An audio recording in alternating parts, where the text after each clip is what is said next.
explosiones en la ciudad de Kirkuk, así informan medios y fuerzas de seguridad locales.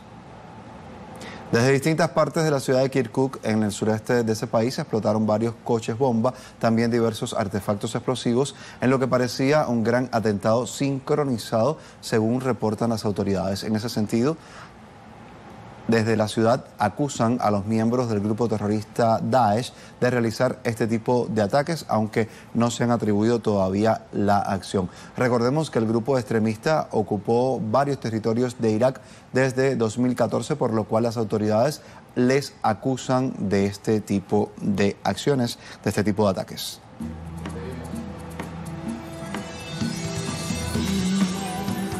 Así llegamos al final. Más información a través de nuestra red informativa Telesur. Hasta la próxima.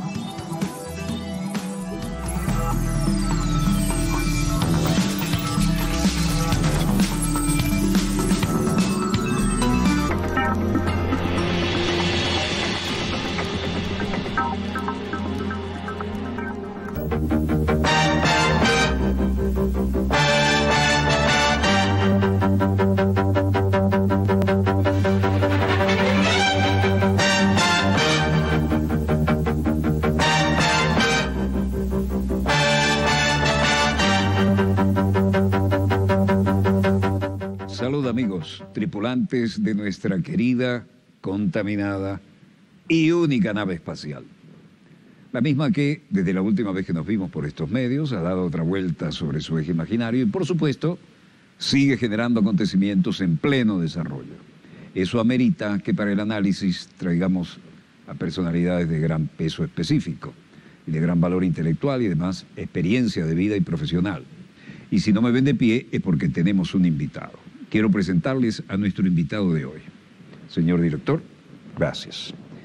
Estamos hablando del doctor Roberto González Cárdenas, quien es general de brigada en reserva activa, curso superior de comando y Estado Mayor en la Escuela Simón Bolívar del Ejército Nacional Bolivariano, jefe de Estado Mayor de la 52ª Brigada de Infantería de Selva, jefe de Estado Mayor de la 5ª División de Selva, comandante de la Unidad Táctica 411, Batallón de Infantería Mecanizado José Antonio Anzoátegui, profesor titular de la Universidad Nacional Experimental de la Fuerza Armada Nacional Bolivariana, mi querida UNEFA, profesor titular de la Universidad Militar Bolivariana, investigador de Geopolítica y Planificación Estratégica, doctorado en Seguridad y Desarrollo de la Nación, magíster cienciario en Ciencias y Artes Militares, magíster en cursos de Talentos Humanos, estudios superiores de Seguridad y Defensa Continental, los viejos tiempos de los intercambios norte-sur, miembro de la Sociedad Bolivariana de Venezuela, capítulo Caracas. Bueno, no tan viejos tiempos, los elementos circunstanciales han cambiado los rumbos, pero ahí estamos.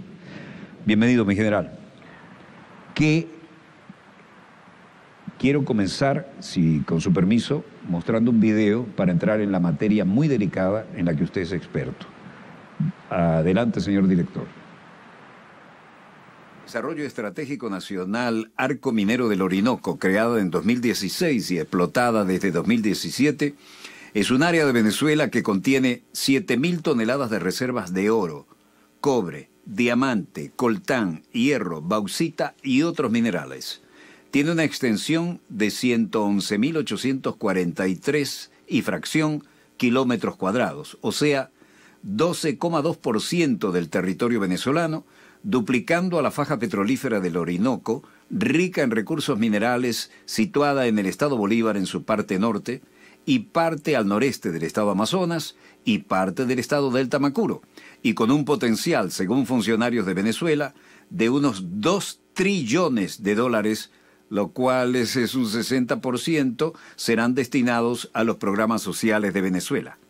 En nuestro país tenemos más de 50 diamantes, oro, coltán, hierro, níquel, bauxita, mármol, carbón, granito, fosfatos, feldespatos y las llamadas tierras raras.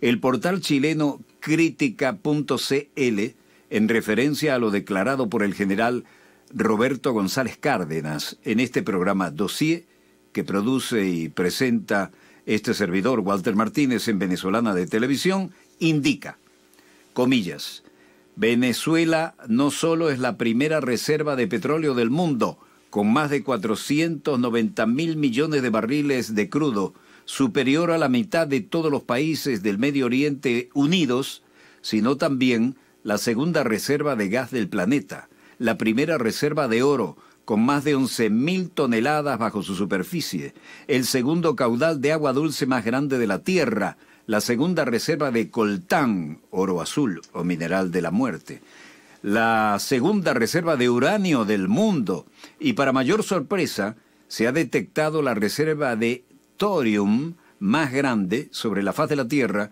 cuyo tamaño es 2 veces superior a la reserva de petróleo que cruza la mitad del país. Este sorprendente mineral es 90% más poderoso que toda la energía que produce el uranio en una explosión nuclear. Se estaría hablando del mineral que permite la evolución del poder de las armas nucleares más poderosas ya existentes. El descubrimiento de este elemento químico pone en mayor alerta al país bolivariano porque podría significar una agresión de mayor escala contra Venezuela por parte de la mayor potencia armada sedienta de poder como lo es Estados Unidos. Fin de la cita de crítica.cl. En cuanto a las tierras raras o metales raros, son un conjunto de 17 elementos químicos con características especiales, difíciles de conseguir en la adecuada concentración y también difíciles de trabajarlos, porque contienen uranio y torio, que son radioactivos naturales. Las tierras raras comprenden escandio, itrio, los 15 elementos del grupo de los lantánidos, lantano, cerio, praseodimio, neodimio, prometio, samario, europio, gabolinio, terbio, disprosio, olmio, herbio, tulio, iterbio y lutecio. Se emplean para elaborar productos de alta tecnología, como por ejemplo, baterías de alto rendimiento, combustibles, reactores nucleares, láseres. Máseres, que son amplificadores de microondas, y dice el portal RT, hasta filtradores de radiaciones.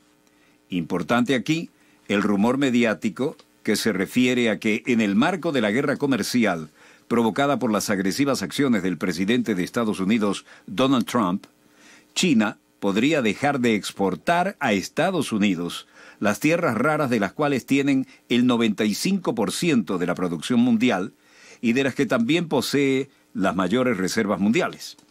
Voceros oficiales de Venezuela refieren que, dadas nuestras circunstancias actuales, nuestro gobierno decidió hacer énfasis en aquellos minerales que pueden ofrecer un resultado rápido para la estabilización de la economía, que ha sufrido profundos daños por el bloqueo económico, financiero, monetario y guerra económica, ejecutado todo por Estados Unidos y países europeos. Esos minerales de venta rápida son oro, diamantes, coltán y carbón. Coltán es el nombre compuesto de columbita, COL, elemento para fabricar aleaciones especiales de dura resistencia, y tantalio, TA, para elaborar condensadores electrolíticos con los que funcionan computadoras portátiles, teléfonos celulares, dispositivos de video, aparatos de sonido, consolas de juego, GPS y televisores, entre otros. Dice el portal RT que hace unos años el presidente Chávez se refirió al coltán como cotizado a precios superiores al oro y al diamante y que las reservas en Venezuela pudieran, en una evaluación muy preliminar, aproximarse a los 100.000 millones de dólares y que ahora somos exportadores de estas materias. La siguiente cita es del excelente portal venezolano Misión Verdad.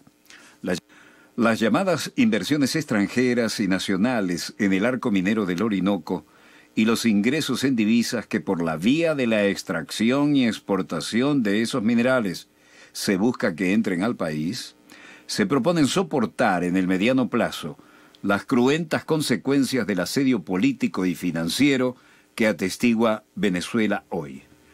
Pero entender las ejecuciones de estas inversiones como una especie de punto de arranque para convertirnos en un país desarrollado es, por decirlo menos, ingenuo. Es cierto que por el hecho de tener incontables recursos minerales no cambiaremos la estructura económica internacional. donde los grandes poderes financieros aplastan a las naciones pequeñas que ostentan las imprescindibles materias primas para el desarrollo del capitalismo. Y también es igual de cierto que la República Bolivariana de Venezuela es de los pocos países que aún deciden soberanamente sobre sus recursos y su territorio en función de toda su población y no de los intereses empresariales. Por eso el comandante Chávez y ahora el presidente Nicolás Maduro Moros colocan como punto de negociación el marco regulatorio que impone el Estado y su posición de soberanía en cuanto al arco minero, lo cual garantiza que no se imponga la mecánica del saqueo transnacional y para que mañana puedan ingresar en buena parte a las arcas del Estado. Es una decisión política excepcional, en un momento de excepcionalidad global, que marca un punto de arranque para negociar las porciones de plusvalía que al quedarse en manos del Estado, se proponen aguantar el asedio financiero internacional bajo el cual se encuentra nuestro país. Bien, esta es una introducción que no agota el tema en la medida en que a continuación vamos a tratarlo aquí, porque mi general, nuestro invitado que nos honra con su presencia, es el hombre que sabe dónde poner las coordenadas y los puntos sobre las íes. La palabra es suya, mi general. Muchas gracias, Walter, por la invitación a tu programa. Quería, antes de dar inicio a este pequeño análisis del dossier, mandar un saludo especial a todos los profesionales de la UNEFA, del Centro del Pensamiento Doctoral Revolucionario de la UNEFA, la Universidad Nacional Experimental de la Fuerza Armada Nacional Bolivariana, especialmente a su jefe del equipo, el ciudadano general de visión, rector de la UNEFA, general Nerio Galván, a la doctora Rosalba Lobeantico, a todo el equipo de geopolítica, de investigaciones. E igualmente, porque yo sé que al final cuando uno te ve en este programa se le va el tiempo y se le pasa a veces uno saludar a mis compañeros de armas que se encuentran a todo lo largo de la frontera venezolana, tanto de los 219 kilómetros con Colombia como los 2106 con Brasil, que están en este momento. Mi cariño, mi salud y mi respeto para todos ellos, a las comunidades indígenas, al pueblo de Venezuela que nos está viendo en este momento, a Juan Pueblo y a Juana Pueblo, como le llaman, el hombre de a pie y la mujer de a pie. Como exalumno de una academia militar me sumo a ese reconocimiento. Muchas gracias. Todos sabemos lo que es una guardia cuando las papas queman. Sí, señor, y sobre todo cuando uno está metido en frontera, en esta frontera ahí donde se encuentra nuestro arco minero del Orinoco, donde lo que es la parte de Amazonas, que es bastante dura, es pura selva, y allí cuando uno se mete en esa frontera que está solo en esa selva, bueno, lo que tiene es el río, si está al frente, si está en los ejes de comunicación o en la selva. Y usted sabe que lo que está es en un solo sitio que no puede salirse de allí. Y de ahí tenemos bastantes unidades militares a todo ese largo de esos ríos, tanto del Orinoco como la parte del sur, lo que es el Río Negro, hasta la triple frontera que es en San Simón del Cucuy. ¿Quiere señalarlo en el mapa? Nos dejamos así para que fluya el diálogo. Sí, porque necesitamos adelantar el tiempo y quizás al final. Sí, porque acá presten atención. En este programa se van a decir cosas que no se dicen en otros programas. Y es necesario que presten atención, se los solicito amablemente. Bueno, ahí sobre el arco minero del Orinoco, en el año 2008-2009 ya mi comandante Chávez, y por colocar la primera lámina, la lámina número 2, que mi comandante Chávez ya inclusive estaba visualizando lo que significaría un arco minero al sur del río Orinoco, porque al norte del río Orinoco se estaba desarrollando, desde ya empezaba lo que era la faja petrolífera de Orinoco, que hoy día se llama, por cierto, Hugo Chávez. Si la cámara me poncha acá. Vamos a aprovechar las imágenes que trae en su laptop. Entonces, general. Ese arco minero del Orinoco, ya mi comandante Chávez, cuando visualizaba, veía la grandeza que había o que hay en ese espacio geográfico venezolano, que es 2 veces más grande que lo que es la faja petrolífera de Orinoco. Si 2 veces más grande que la faja petrolífera. Sí. Inclusive el Estado Amazonas, el Estado Bolívar y el Estado del Tamacuro hacen el 53.8% del territorio nacional. Si le sumamos a eso lo que es el Estado de reclamación, que estamos nosotros, que es la parte de Guyana, entonces tenemos casi el 62% del territorio nacional. Tenemos hacia el sur, tenemos mucho más territorio que lo que tenemos hacia el norte del río Orinoco. Si nosotros colocamos ese arco minero, lo colocamos en los estados al norte del estado venezolano, encontramos que va desde Falcón hasta Anzoátegui prácticamente, todo lo que tenemos allí. Tenemos bastante que desarrollar. Pero cuando uno empieza a investigar muchas cosas de las que están sucediendo hoy en día con respecto al arco minero, ya mi comandante Chávez hablaba que el arco minero fue delineado por nuestro comandante supremo Hugo Chávez, y aparte de eso, que él ya mostraba interés y decía inclusive en muchos de sus programas cómo conectar lo que es el norte con el sur, llegar inclusive hasta Brasil, pasando por Brasil, llegando hasta la Argentina cuando se hablaba de lo que era Mercosur. Sin embargo, ese arco minero delineado por mi comandante Chávez, uno lo encuentra de una vez ya marcado, que mi comandante y el presidente Nicolás Maduro empieza a desarrollar a partir de 2016. Esas ideas que traía mi comandante Chávez las retoma y se empiezan a desarrollar sobre varios elementos que están allá, específicamente sobre áreas que marcan donde se encuentran minerales estratégicos, minerales de importancia para el devenir actual y futuro de la República, buscando la manera de no degradar el medio ambiente, buscando la manera de que sean empresas que sean productoras y que sean empresas que realmente mantengan, cultiven y protejan el medio ambiente, sobre todo en lo que es el Estado Bolívar, que es un medio ambiente que el ecosistema es un poquito frágil. Es maravilloso, pero tan maravilloso como frágil. Sí, sí, es completamente.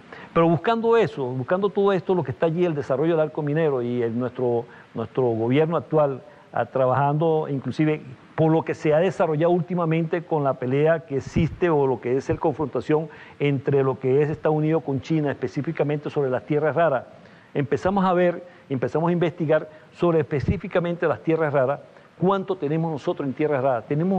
Es incalculable la cantidad que tenemos nosotros en toneladas métricas de tierras raras. Eso nos hace también merecedores también en colocarnos en un punto bastante alto en cuanto a lo que son las reservas, inclusive para el mundo, porque lo que es tierra rara, eso hay que trabajarlo posteriormente, hay que llevarlo a la parte industrial.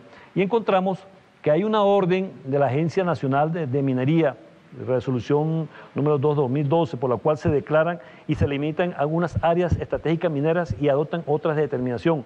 La presidenta de la Agencia Nacional de Minería de Colombia, estoy hablando ahora de Colombia, en uso de sus funciones legales y en especial de las conferidas en el artículo 317 de la ley 685 de 2001 y 4 del decreto de la ley 4134 del 2011, el artículo 108 de la ley 1450 del 2011, copian lo que es la parte del arco minero que ya mi comandante Chávez venía trabajando para aquel año 2009, 2010. No me diga que los colombianos se copiaron algo nuestro. Bueno, no puedo creer. Encontramos pues que el presidente Santos, porque ya te voy a contar toda esta maraña que tiene Colombia con respecto a cómo van a expoliar los recursos venezolanos y los presenta luego como recursos colombianos.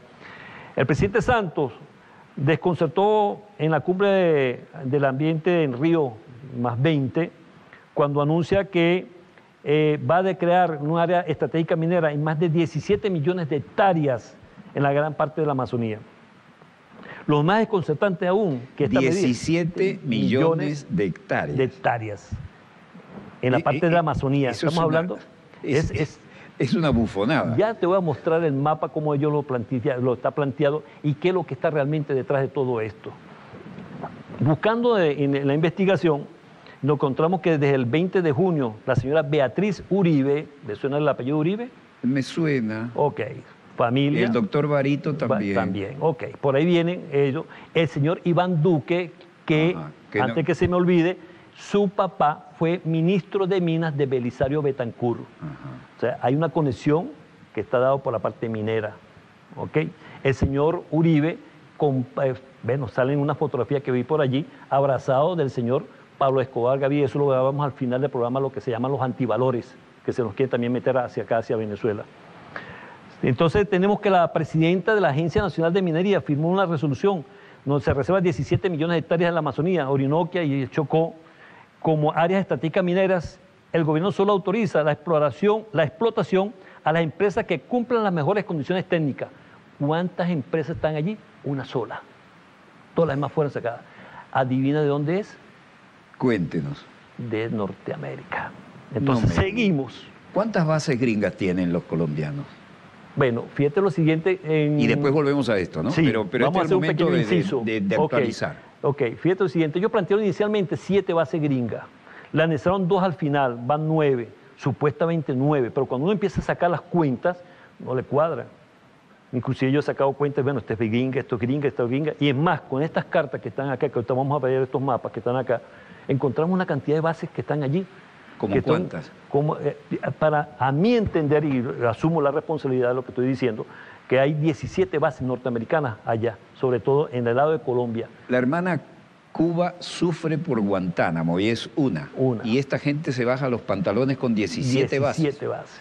Inclusive hay una base que está en Puerto Carreño, eso en el Guaviare, donde está Puerto Carreño, donde tenemos base aérea, base terrestre y base fluvial.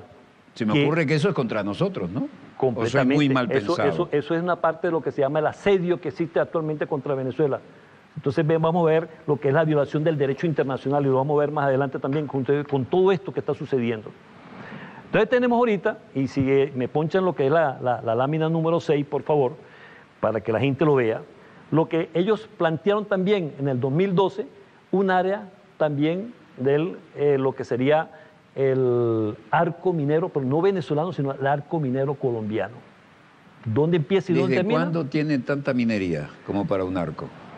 Bueno, mira, ahí lo que está planteado y lo que he estado revisando, no tiene mucha minería ahí en esa parte.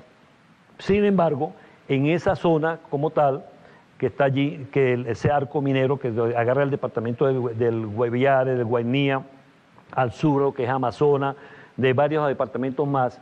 Sin embargo, cuando uno va revisando todo eso que está allí, todo eso que fue declarado como área estratégica minera, y se llama área estratégica minera, con un área inicial de 22.3 millones de hectáreas, con un área final de 17.6 millones de hectáreas, donde ellos supuestamente dicen que tienen, en esas áreas que están allí, tienen uranio, coltán, oro, hierro y platino. Cuando uno se pone a revisar, ¿dónde está el coltán? ¿Dónde está el oro? ¿Dónde está el hierro que está allí? Porque no aparece demarcado. Ellos demarcan todas estas áreas que está acá, que está allí del lado derecho, que aparece en la pantalla, lo que está allí, que es un mapa que fue elaborado por la Agencia Nacional de Minería de Colombia, donde muestra la área estratégica minera y los títulos y solicitudes que ya existían antes, todas estas fuera de la reserva, o sea, quedan eliminados. ¿Por qué? ¿Qué industrias o qué empresas mineras se van a meter allí en esa área estratégica? Porque ellos allí no han presentado. Se habla del coltán de la Orinoquia colombiana. Orinoquia colombiana. Sí, así coltán, mismo. Sí, en la Orinoquia colombiana. Así mismo. Entonces, ya lo va a presentar más adelante una noticia que está reciente. Eso ustedes lo tienen, no sé qué, tiene como un mes atrás. Sí. No, reciente, con respecto a ese coltán y lo que hay otros coltán que han sacado de Venezuela, que inclusive se paró un coltán que estuvo por allá por Panamá, como creo que eran casi cerca de los 100 toneladas de coltán sacadas acá de Venezuela. ¿Y cómo lo sacaron para qué lado? Y a través de todo este andamiaje que se montó para poder sacar los recursos expoliados de Venezuela. Es decir, se roban los minerales de aquí y los presentan como propios y crean una compañía de pantalla para manejarlo. Sí, en la zona de Chocó, de zona oriente. Ellos presentan un potencial minero sobre uranio. ¿Qué parte de Colombia tiene uranio? Que yo sepa, hay en Venezuela, pero en Colombia no lo he visto. ¿Qué parte de Colombia tiene coltán? Oro sí puede tener, hierro puede tener, platino, pero de ahí para allá, tungsteno, tierras raras, no lo tienen. Seguimos. Hay un informe de la Agencia de Minería, que es un departamento de Chocó, de análisis que hacen ellos, dicen lo siguiente. Y estas son palabras del señor Santos en el momento de la cumbre. Dice lo siguiente, abro comillas. Los colombianos somos custodios de una buena parte del patrimonio mundial de agua, de bosques y suelos fértiles, para garantizar el bienestar de la humanidad. Que yo sepa, agua, Bien, bosques, han acabado con los bosques, pero agua está aquí. Somos nosotros la reserva número 11 de acuerdo a la FAO y la número 9 de acuerdo a las Naciones Unidas, en agua. Entonces tenemos biosfera y tenemos agua y estamos cada vez más cerca. ¿Por qué? Precisamente porque han ido destruyendo poco a poco lo que se llaman esas grandes reservas con la minería, y ahorita que están haciendo el carqueo a lo que es al territorio colombiano para sacar petróleo donde no tienen, están también contaminando todo eso, y ya te voy a mostrar un mapa donde... Bueno, pero por lo menos son los mayores productores de cocaína del mundo, ¿no? Y aliados estratégicos con el mayor consumidor, que es Estados Unidos. Y aparte de eso, eso es una... para mí en este momento inclusive me pone a pensar como una gran pantalla que va a generar recursos para Colombia, lo que es la coca, pero es una gran pantalla para todo el complejo minero, como ellos no solamente se entregaron con las 7 bases, sino también con las minas que han establecido en toda la cordillera andina, que se lo va a presentar más adelante con otra lámina. Entonces encontramos la guerra económica financiera contra Venezuela, y esta es la lámina número 10, si está por allí, por favor que me la coloquen, esa misma, por favor. Ahí encontramos nosotros zonas económicas especiales de desarrollo, zonas francas, zonas de régimen aduanero especial, zonas especiales de explotación y de exploración, redes ferroviarias, aeropuertos, puertos libres, etcétera. Encontramos entonces nosotros que el mapa que aparece de Colombia, el número, el que está verdecito, que es el número 11, si se lo colocan allí, que es del Ministerio de Comercio de Colombia, donde son zonas económicas especiales de desarrollo de Colombia. Ahí encontramos nosotros a Cúcuta, a Valledupar, Buenaventura y Piales, que está Cúcuta, frontera con nosotros en norte de Santander, zona económica especial de desarrollo. ¿Sabemos? ¿Con qué? O sea, pero escucha, porque nosotros en este sentido, cuando vemos que la pobreza que hay en el norte de Santander es terrible, y zona económica especial de desarrollo. Pero Vamos. Si tenemos casi 6 millones de hermanos colombianos viviendo aquí, porque aquí tienen salud gratis, educación gratis para sus hijos, y además reciben un trato absolutamente igualitario y democrático. ¿Y eso no lo vieron allá?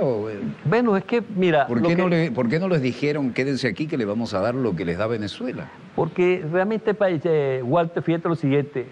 es un deber de patria, ¿no? Sí. Inclusive este andamiaje o esta estructura que quisieron legalizar, para legalizar lo que sacan de Venezuela, para llevarlo a Colombia y sacarlo como producto colombiano. Ahí vemos ahí vemos nosotros la gasolina. No producen 1 litro de gasolina y sacan gasolina de Venezuela y después exportan como gasolina colombiana. No lo sacan. ¿Y qué más hacen? Entonces, aparte de eso, encontramos también el coltán. Ahorita hay una noticia que te la voy a mostrar, que está a través de acá para el programa. Encontramos que existe en Colombia zona franca. Nuevamente, esa frontera que está como zona económica especial de desarrollo, tenemos también la zona franca. ¿Dónde? Cúcuta, precisamente, en el norte de Santander. Entonces tenemos a Cúcuta, que está planteado allí, con una cantidad de empresas de localización de las zonas francas en Colombia. Ahí lo tenemos a Cúcuta como zona franca. Ahora bien, tenemos también, en ese mapita que está allí, sacamos nosotros lo que se llama las zonas de régimen aduanero especial. ¿Zona? De régimen aduanero especial. Zona de régimen aduanero especial.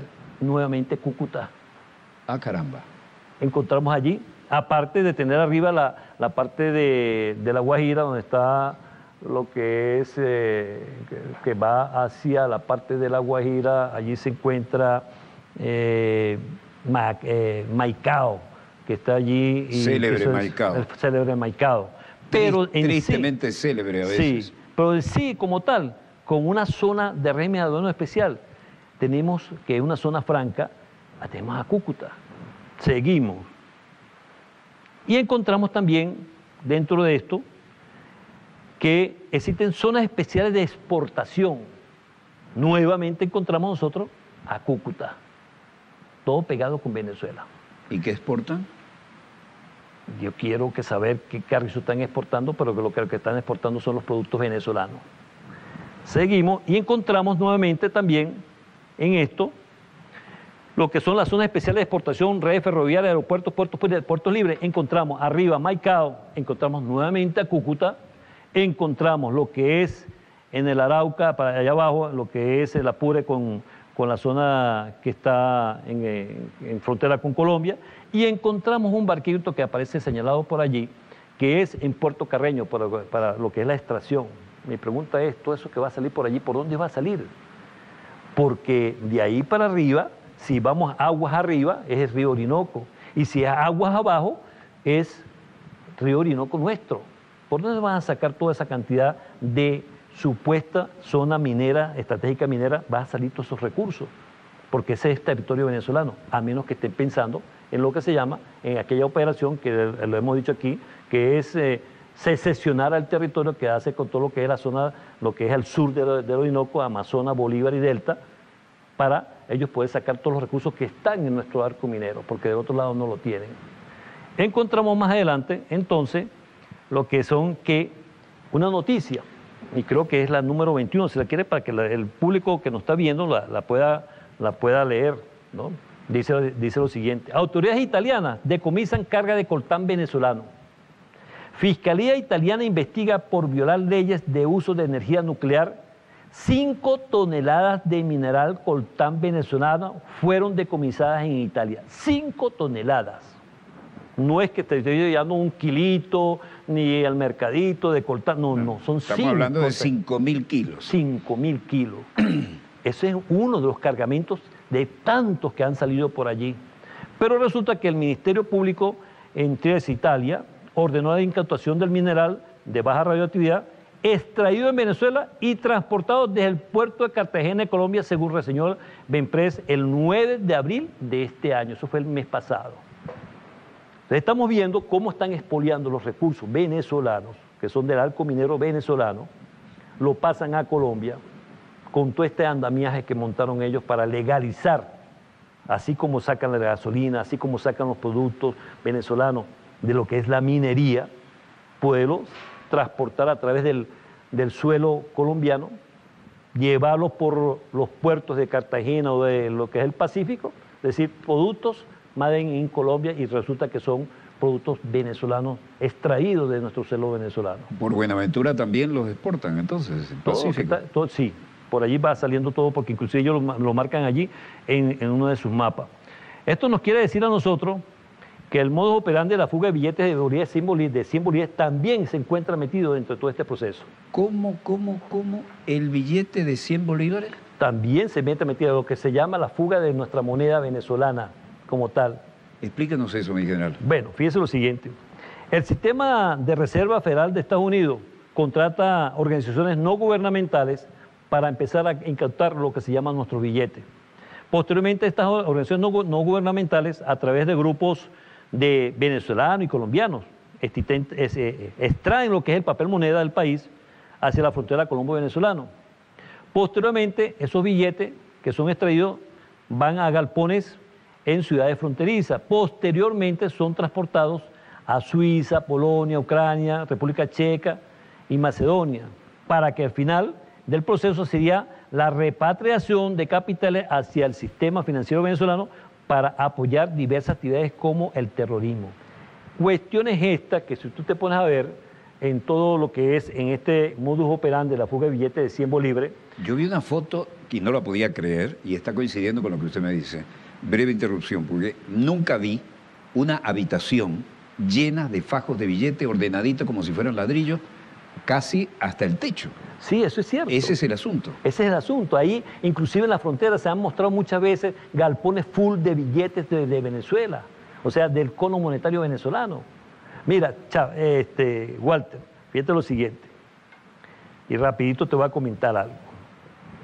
Yo iba al mercado de coche, y es lo que estamos hablando, lo que se llama la desvalorización, que al final lo va a tocar un poquitico, desvalorización, donde nos quieren quitar la identidad del venezolano, nuestra identidad como propia como venezolano. ¿Qué identifica a un ciudadano, a una nación? Lo que está establecido en su constitución, su himno, su escudo, lo que es la bandera y su moneda. Cuando tú ves a una persona que mete la mano en un saca una faja de casi más de, yo he calculado que ahí había como 1 millón de bolívares, y lo tira al aire, no es que me lo contaba, es que estaba pegado al lado de mi carro, a mi camioneta, y luego más adelante lo hace otro, y luego más adelante lo hace otro, que pienso y digo, bueno, ese es el cono monetario viejo. No, del actual cono monetario. ¿Qué significa eso? Porque a mí me cuesta y con el sudor de mi frente yo guardo mi dinero. Pero que lo tiras es ¿para qué? Para despreciar lo que es el sentir venezolano, desvalorizar lo que es nuestra imagen de venezolano, de ser venezolano, quitarnos el sentido de patria, porque ese es también parte de lo que es la patria. Entonces estamos jugando también a antivalores, y eso lo vamos a hablar un poquito más al final, lo vamos a hablar, para que te lo voy a tocar, para que cuestiones que he ido viendo allí que son graves en este momento. Ejemplo, ayer vi un muchachito que llegó una señora que le pidió dinero y le llamé la atención al muchachito. La señora sacó y le dio unos billetes de 50, de 100 y todo. Había un billete de 10 y agarró y lo botó.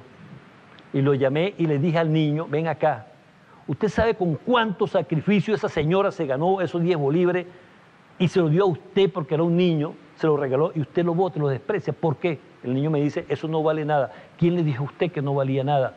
Agarra ese dinero, recójalo porque es del sudor del trabajo de esa señora. Entonces son antivalores que estamos enseñando a los niños para ir perdiendo lo que se llama la nacionalidad, porque esa es pérdida también de soberanía. Son antivalores. Voy a retomar el tema que estamos desarrollando y encontramos también nosotros que el potencial minero energético de Colombia, y ahí esta es la lámina, si es tan amable, por favor, en la número 23, para que el pueblo lo pueda ver aquí muy bien, aquí la tenemos en pantalla, encontramos que todas las minas que están dadas, las encontramos en su gran mayoría en lo que se llama en la cordillera andina. ¿Y dónde están las minas del arco minero colombiano, lo que estamos identificando en el arco minero? Zona estratégica, ahí no hay ninguna. ¿Dónde está el oro del coltán? No lo hay. Entonces, ¿qué es eso? Ahí encontramos, sí es verdad, y de ahí al lado tienen lo que se llama el ranking en cuanto a carbón, número 1, en cuanto a esmeralda, número 1, y de ahí para allá, bien lejos. ¿Dónde está el uranio? ¿Dónde está el coltán? ¿Dónde están las tierras raras que están diciendo más atrás que lo mostré en las láminas? No lo tienen, lo sacan de Venezuela. No tienen ningún mineral estratégico y lo sacan de Venezuela y lo presentan como propio y lo exportan. Sí, es así. Y lo sacan por los puertos como si fuesen mineral estratégico colombiano. Vamos a continuar. Esto es interesante, todo esto que está acá. Encontramos aquí lo que llaman ellos la piñata minera, a raíz del señor Uribe, a raíz del señor Santos y ahorita el señor Duque, que viene también de toda esa camarilla que está allí. Ellos, toda esa piñata minera que está acá, ahí vemos todo lo que es la cordillera de los Andes, lo que es la parte hasta el norte, lo que está en la zona del noreste de Colombia, pegado en la frontera con Venezuela. Y vamos a encontrar lo que se llama las empresas que están allí, que todas son empresas transnacionales, que están actuando en esa distribución, vamos a llamarlo de manera, de minas y todo. Y vamos a entender ahora una cuestión de por qué tantas personas, tantos líderes sociales, indígenas, campesinos, muertos. Y ya le voy a mostrar una lámina para que vea lo que uno se queda asombrado de esto. Aquí me llama la atención a mí las minas que están alrededor de la frontera con Venezuela. Y veo yo una mina que está acá, que se llama la compañía, la Drummond Company de los Estados Unidos, que controla más de 2 billones de toneladas de reserva de carbón y vende aproximadamente 29 millones de toneladas de carbón métricas al año. Ahora es una empresa norteamericana. Y controla 2 billones. Sí, ahora cuando empezamos nosotros a ver dónde está ese carbón, te lo aseguro, como me llamo Roberto González Cárdenas, las minas de carbón de Lobatera, del estado Táchira, las del Guasare y las que están arriba de la Guajira, del lado venezolano. Búsquelas más allá, si la encuentran, no las van a encontrar, pero sí están del lado venezolano, las minas de carbón, que nosotros como tal no le damos importancia a la exportación del carbón, pero sí lo que es al petróleo, pero no al carbón. Pero resulta que esta empresa, que nosotros se hicieron los convenios bilaterales con Colombia, para lo que es la extracción, el transporte del material que saca minero de Colombia para que salga por Venezuela, etcétera, etcétera. Desde Capitán estamos viendo cómo están sacando ese carbón que viene de la frontera colombo-venezolana, del lado colombiano, pasa por Ureña, de Ureña va hasta el puerto de La Ceiba, que está al sur del estado del lago de Maracaibo, y por ahí van cargados camiones que echan a perder inclusive la carretera, del excesivo peso que llevan, los puentes, etcétera. Y es una empresa norteamericana, no es colombiana. Ese es mi llamado como tal. Entonces debemos revisar bien estos convenios con Colombia, que engaña prácticamente, porque eso no se beneficia al pueblo colombiano, beneficia son las empresas norteamericanas. Si me beneficiara al pueblo colombiano, bienvenido, pero no es así. Aquí lo tiene la empresa, la Drummond Company, que uno se pone a revisar con quién está, qué es lo que esté o quiénes están detrás. Y encuentra también que es la misma camarilla que viene de la década del 80, cuando Belisario Betancur era presidente y el papá de Iván Duque era ministro de Minas, el señor Duque. La vieja Godarria. La vieja Godarria.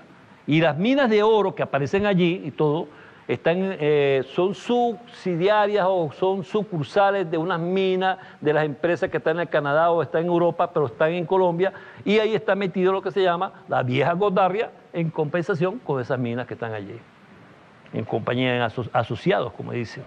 Ahora veamos, para que usted vea la lámina 26, yo creo que la pongan allí para que vean, entiendan por qué todo lo que está allí, dónde están los paramilitares, qué ha pasado, por qué hay tantos líderes sociales muertos, precisamente donde están ubicados, ¿no?, las minas que ellos han entregado de esmeralda, de oro, de platino, etcétera, etcétera, y cada líder social que levanta la mano, que protesta porque le están acabando con su tierra, que le quitan la tierra al campesino colombiano, que le quitan la tierra al indígena colombiano, que le acaban con las cabeceras de los ríos y todo, porque estas empresas lo que hacen es degradar el ambiente, inmediatamente lo eliminan. Por eso es que no hay líderes sociales en la zona, porque lo eliminan, ¿para qué? Para que no molestar las empresas, grandes empresas mineras. Y esas grandes empresas, cuando ya no dé más la mina, se van con sus millones y dejan el medio ambiente hecho un desastre. Completamente desastroso.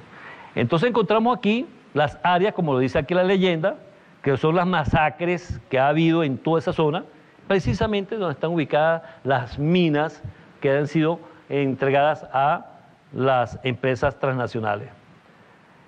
Encontramos una lámina, que si aquí no la tienen allá, pero sí me la pueden ponchar acá, que es lo que es sobre el paramilitarismo. Ponchemos con la 3. Sí, aquí la tenemos, el paramilitarismo.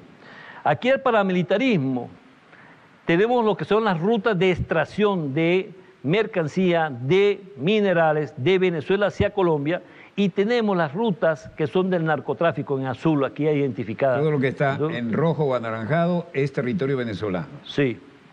Y aquí al lado, vamos a ponerla aquí, está más grande la lámina, lo ponemos de esta manera, y encontramos acá la ruta de extracción de minerales y de todo lo que se llevan para Colombia, y lo que encontramos en azul, la ruta del narcotráfico, el paramilitarismo. Resulta pues que el paramilitarismo resguarda a todo lo largo de la frontera colombo-venezolana lo que son los puntos de entrada y de salida de lo que es tanto de mercancía que llega a Colombia como de narcotráfico que va hacia lo que son las rutas del narcotráfico.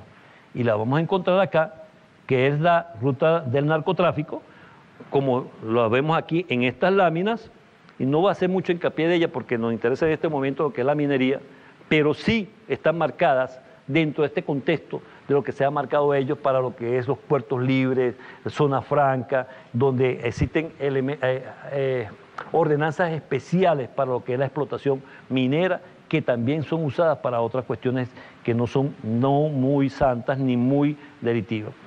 Entonces viene lo que nosotros hemos hablado, Walter, y se lo decía hace rato, lo que se llama al ataque de la moneda venezolana, donde se tira la moneda, se desprecia nuestra moneda, que inclusive quiero, como se dice, felicitar, así como nosotros criticamos en una oportunidad a aquellos pemones apátridas, también quiero en este momento felicitar a los pemones que son patriotas, que son mayoría, al pueblo pemón, mi respeto, mi cariño, mi agradecimiento por ese trabajo que están haciendo en el sur de Venezuela, a los pemones patriotas, que prácticamente sacaron a los pemones que son apátridas, vendepatrias, que enfrentaron lo que es la Constitución, que enfrentaron al gobierno nacional el 23 de febrero pasado y los días subsiguientes que hubo allá que hubo en el sur, que inclusive en Pacaraima hace 20 días atrás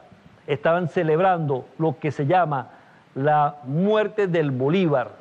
Por Dios. ¿No? La muerte del Bolívar, inclusive entregaban ropa, unas franelas, Bolívar, ¿no? Igual, Bolívar libre, y la muerte de atrás, con una señal con una banda negra, Bolívar muerto. Entonces la muerte de Bolívar. Entonces eso es de la pero eso es de lesa patria, ¿no? Sí, pero estamos hablando de que es el mismo grupo que se comportó de manera irregular, por decirlo fascista, suave. Sí, apátridas, en aquel momento el 23, esto fue en los meses pasados, pero esto es reciente. Bien, existe entonces un ataque a nuestra moneda, como yo te lo decía anteriormente, un hombre que tira billetes al aire, un niño que tira el billete que está allí.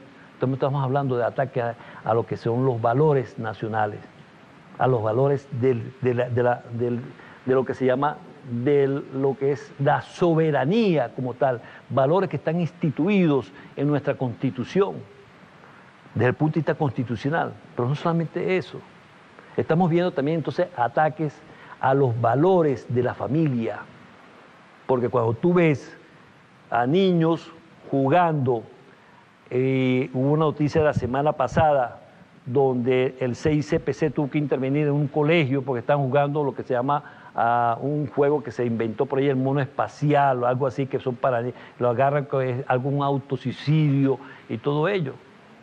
Son desvalorización. Pero hay peores cosas todavía que eso. Ahorita venía para el programa para acá y veía narcos, se llamaba Narcos Asesinos, que es esos eslogan que están colocando y apareciendo, esas fintas que están apareciendo, sobre todo aquí en Chacao.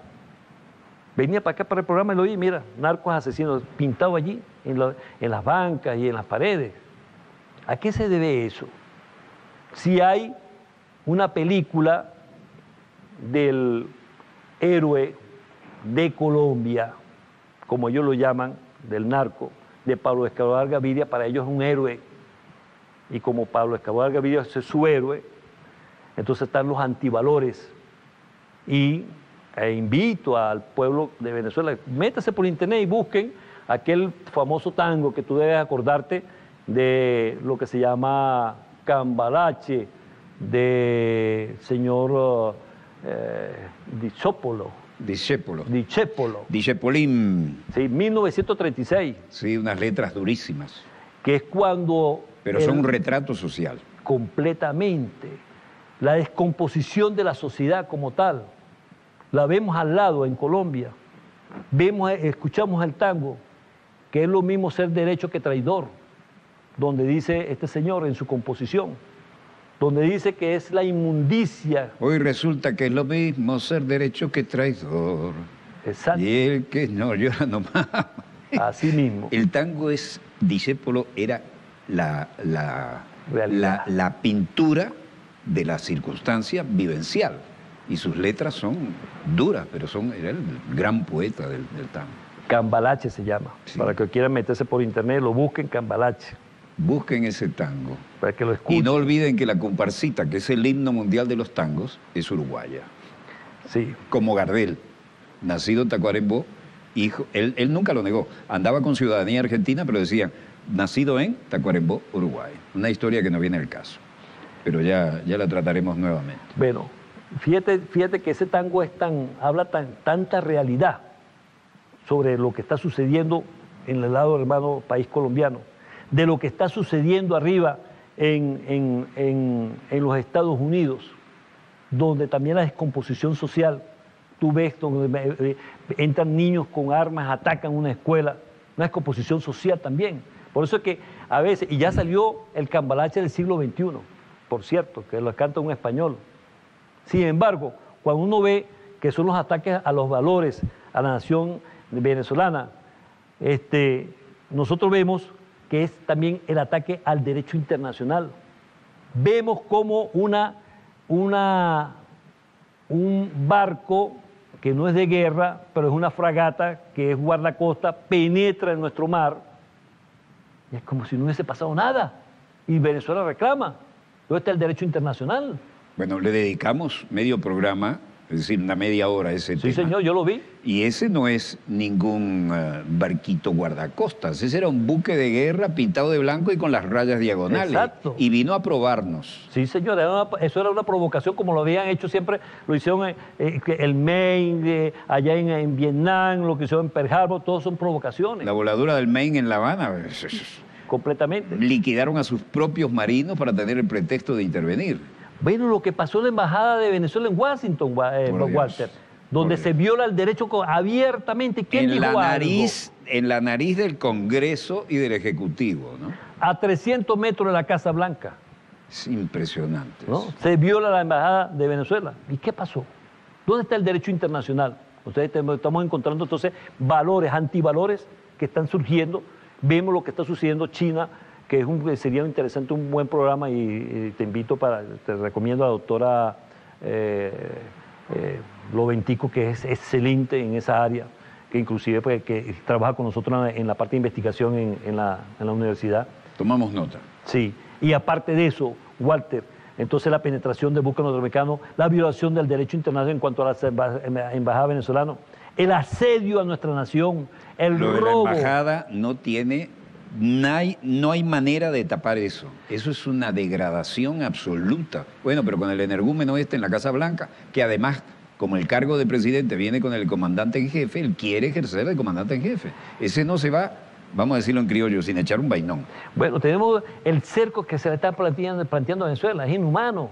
Lo que son el bloqueo financiero es inhumano, porque está el pueblo, hay gente que necesita la medicina.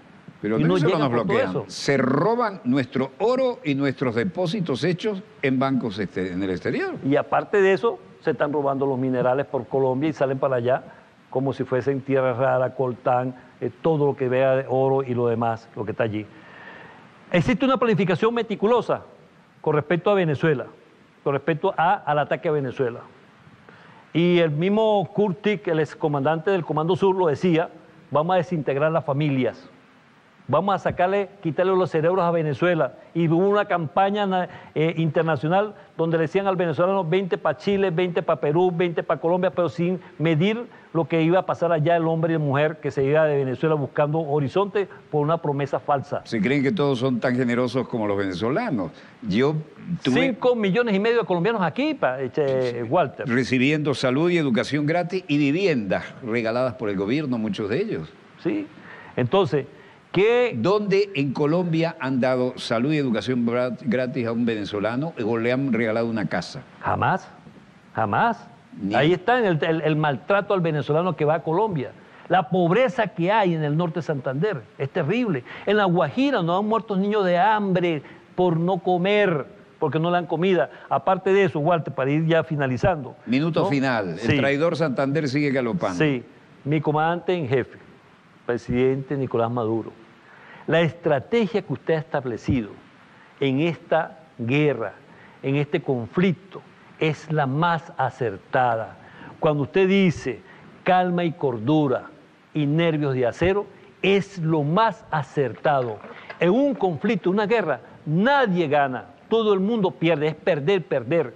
Y un conflicto aquí en Venezuela sería una guerra regional, no sé, es venezolano, porque no va a ser. Va a ser regional, inclusive se puede desencadenar una tercera guerra mundial de grandes magnitudes. Se sabe cuándo empieza, no sabe cuándo va a finalizar y no vamos a saber cómo vamos a quedar. ¿Para qué están las 9 bases gringas en Colombia? Bueno, yo le digo que hay 17 y lo veo muy responsablemente. Yo no voy a... Mi fuente no está actualizada y estoy hablando con un general de la República. Entonces, esa 17 estrategia... son. Yo, para mí, no, y lo último, yo empiezo a buscarla y toda esa broma y encuentro 17 bases. Lo último aquí que me sacó de quicio es que haga lo que haga un soldado gringo que les encanta drogarse y meterse trago, haga lo que haga. Y yo digo catastróficamente, así le violar a la hija a un presidente. No pueden meterlo preso, tienen que entregarlo a su cadena de mando. Es la última, más bajada de pantalones imposible. Voy a aprovechar para invitar a todos aquellos que nos están observando que quieran participar en el diplomado de Geopolítica y Paz en Prospectiva. Nos lo arrancamos la semana que viene, el día jueves que viene, jueves 6, en la tarde, a las 3 de la tarde. ¿En dónde? En la sede de la UNEFA Chuao, piso 12. Estamos allí, vamos a empezar a recibir todos los que quieran que sean profesionales universitarios, que vengan de los organismos gubernamentales, porque se va a presentar un poco de gente que a lo mejor quiere meterse allí. Nosotros vamos a escoger lo que vamos a trabajar, porque ahí vamos a manejar mucho material desde el punto de vista geopolítico, desde el punto de vista buscando la paz, de la planificación en prospectiva.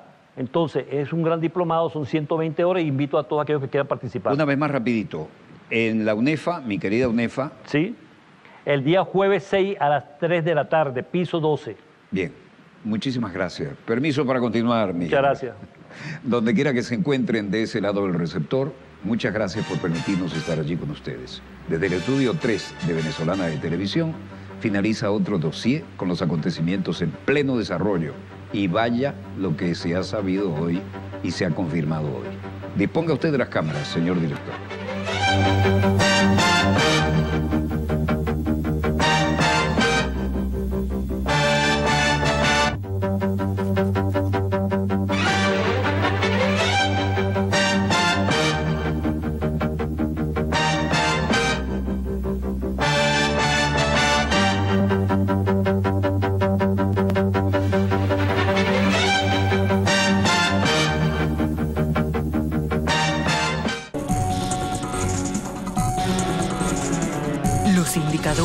De un mundo en constante cambio, las decisiones que influyen en el desarrollo de las naciones.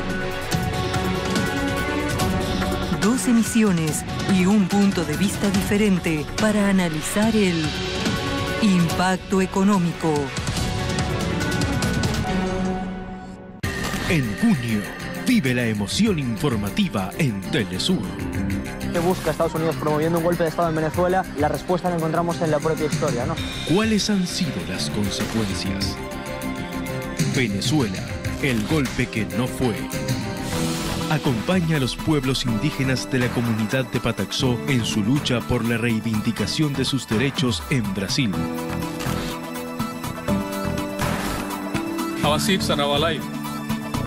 Escuela de Pachamama.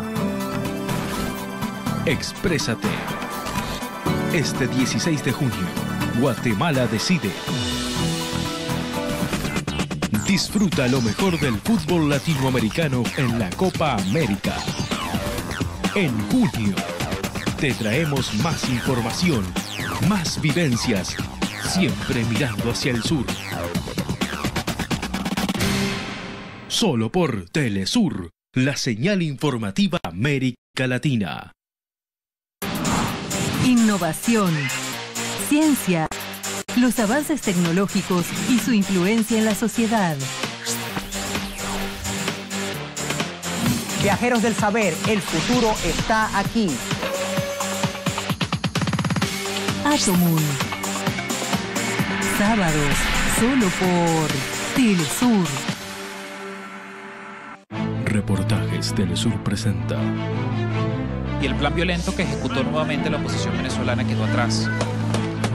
Lo que mueve a Estados Unidos es preservar sus intereses económicos. Venezuela, el golpe que no fue. Crónica de un fracaso. Sábado, solo por Telesur.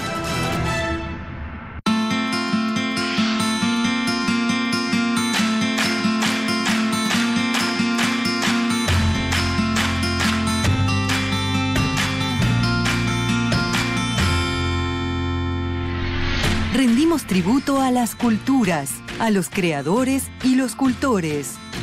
Arte, diversidad, tradiciones, costumbres.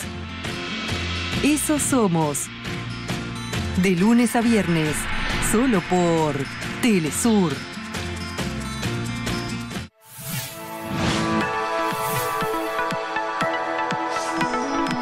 Descubre la diversidad cultural que define un continente. El lugar donde el arte y la tradición son parte de un mismo núcleo. expresiones artísticas,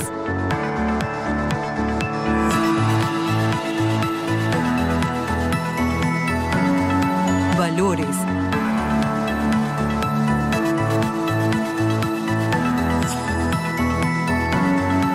pasión y más. Vidas. Viernes, solo por Telesur.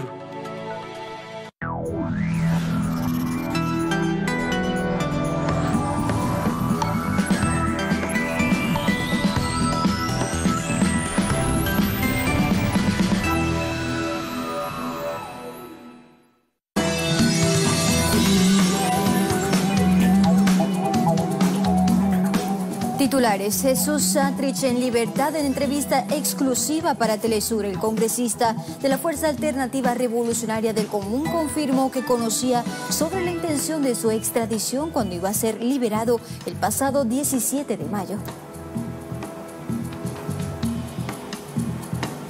En Ecuador fue rechazada la petición de libertad bajo fianza solicitada por la defensa del desarrollador sueco Ola Viña, quien se lo acusa de haber realizado ataques a sistemas informáticos.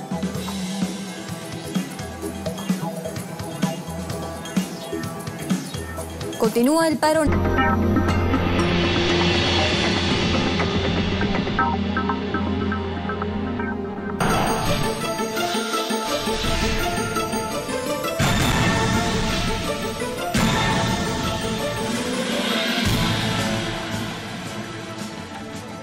El Gran Caribe, con sus recursos naturales, potencialidades, la resistencia y el carácter indómito de su gente, víctima una y otra vez de humillaciones coloniales, siendo un abanico de países e islas que custodia la puerta de entrada a América en nuestro continente, es uno de los nodos claves del juego geopolítico mundial de hoy, tan complejo como sabemos.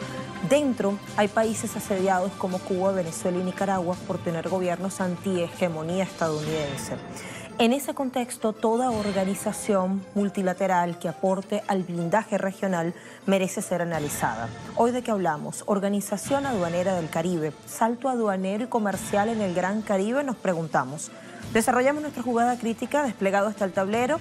Hay noticias para comentar, también debemos mirar en el mapa los actores que interactúan y cuáles son sus intereses. Y usted nos acompaña como siempre, muy atento, muy atenta. Vamos.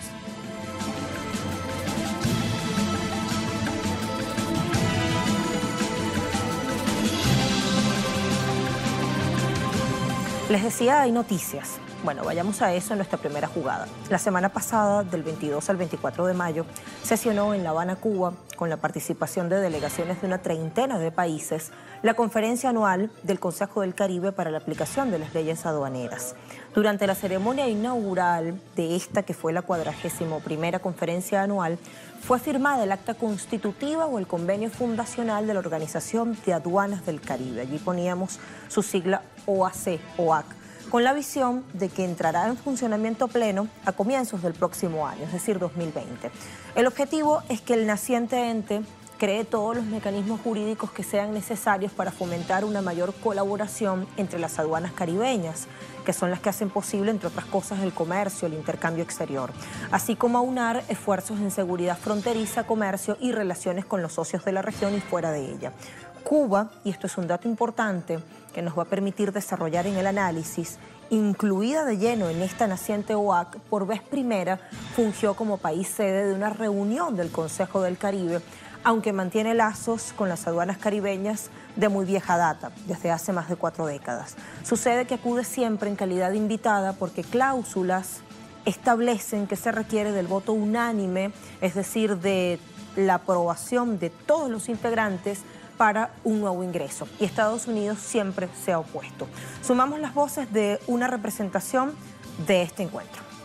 El convenio que se firma tiene un mayor alcance legal tanto para la región como internacionalmente. También nos va a permitir a Cuba particularmente ser miembro efectivo de este convenio de conjunto con el resto de las naciones del Gran Caribe, con los cuales tenemos relaciones de siempre, relaciones comerciales, relaciones diplomáticas, y somos países realmente hermanos de de esta área. Esa es una de las importancias fundamentales de este convenio. La Organización Mundial de Aduanas vemos con muy buenos ojos el que se sustente con un documento jurídico mucho más robusto a esta nueva Organización de Aduanas del Caribe. Anteriormente, hasta el día de hoy, no es una organización reconocida, si bien es un convenio aduanero que existe ya por algunas décadas. El darle nivel de organización la fortalece sin duda jurídicamente, y esto implica también que podemos tener mecanismos de coordinación mucho más efectivos entre la Organización Mundial de Aduanas y esta nueva Organización Regional de Aduanas. Bueno, añadamos esto que informa Prensa Latina. 28 de mayo de 2019 es la fecha que intuimos en la cual fue publicada esta noticia, porque no está reseñada en el momento de la búsqueda. Sin embargo, es de la autoría de Livia Rodríguez Delis, periodista de la redacción nacional de esta agencia informativa latinoamericana. Ya les doy más datos para que puedan buscar y tenga más rigor la investigación. Fruto de buenas prácticas, ingreso de Cuba a aduanas del Caribe. Así está titulado, más abajo fotografías de ese encuentro, que les muestro acá en pantalla. Y después de la firma de quien escribe la nota, encontramos detalles y dice, entre otras cosas, que Cuba está incluida en la recién creada Organización de Aduanas del Caribe, OAC, valida el reconocimiento a escala internacional de las buenas prácticas de la isla caribeña en esa actividad y su labor en el enfrentamiento a delitos conexos. Sobre la creación de aduanas del Caribe, la ministra cubana de Finanzas y Precios, Macy Bolaño, acotaba que contribuirá a fortalecer la capacidad de respuesta, así como consolidar las relaciones entre los países integrantes y mantener un desarrollo de cooperación. Recordó que el líder histórico de la Revolución Cubana, Fidel Castro Ruz, fue uno de los principales impulsores y defensores de los nexos entre los países del Gran Caribe, y esto juega acá un papel protagónico. Y argumentaba que la nación caribeña ha sido reconocida por su participación activa en las reuniones de trabajo y de la Organización Mundial de Aduanas, la OMA, y ejerce una influencia muy importante dentro de la región en la esfera aduanal. Bueno, allí la afirmación, importante preguntarnos por qué, porque Cuba ejerce ese papel. Y cómo habría de repente un salto cuantitativo y cualitativo con el ingreso de Cuba a esta naciente organización o ente regional.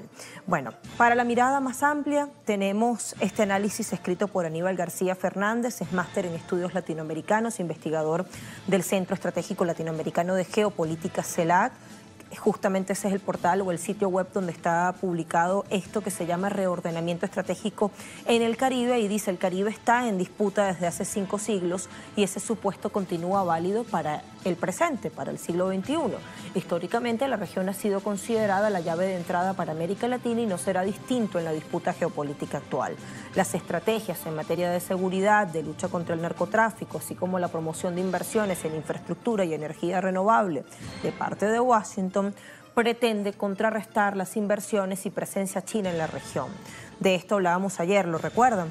El Caribe será una de las regiones que verá la disputa geopolítica de las principales potencias como China y Estados Unidos por el control de algo que es muy valioso: rutas comerciales y recursos estratégicos, así como control de territorios. Bueno, esto aporta a la valía geopolítica del Gran Caribe y las disputas que hoy, una de tantas disputas que hoy están abiertas. Se incorpora a la jugada parte del equipo de nuestra corresponsalía en La Habana, Cuba. En voz e imagen tenemos de una vez a Alien Fernández para contarnos. Estuvo allí, hizo la cobertura de esta conferencia anual, la 41ª, que repito, se dio allí por vez primera en La Habana. Alien.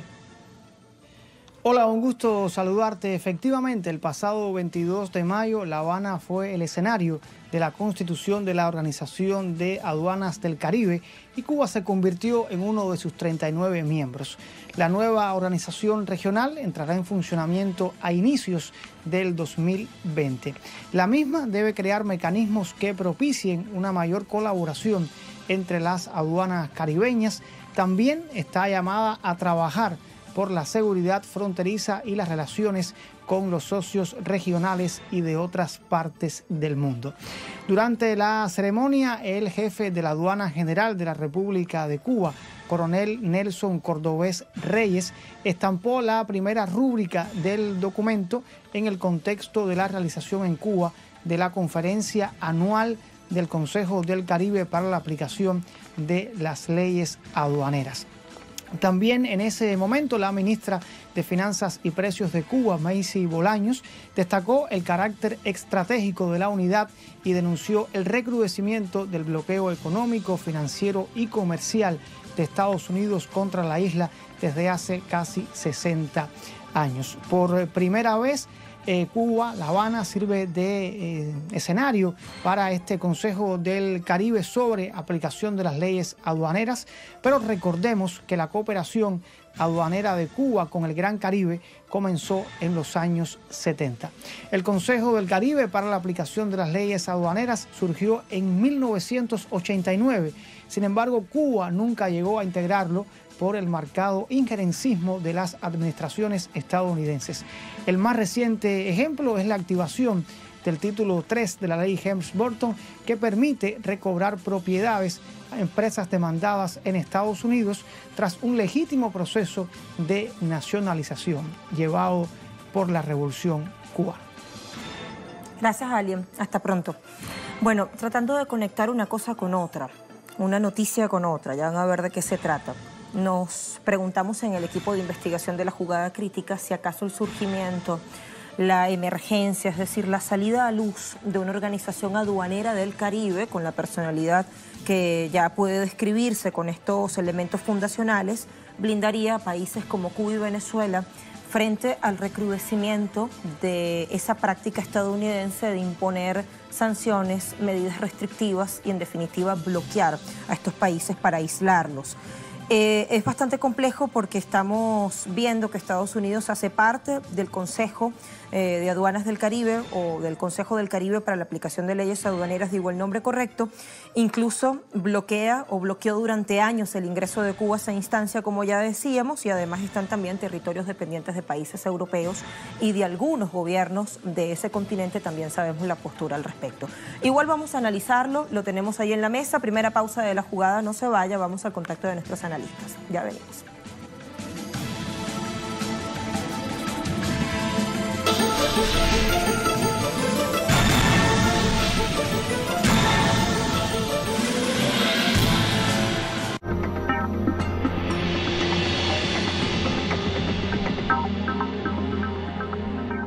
Telesur expone el panorama promovido por las medidas unilaterales del gobierno estadounidense.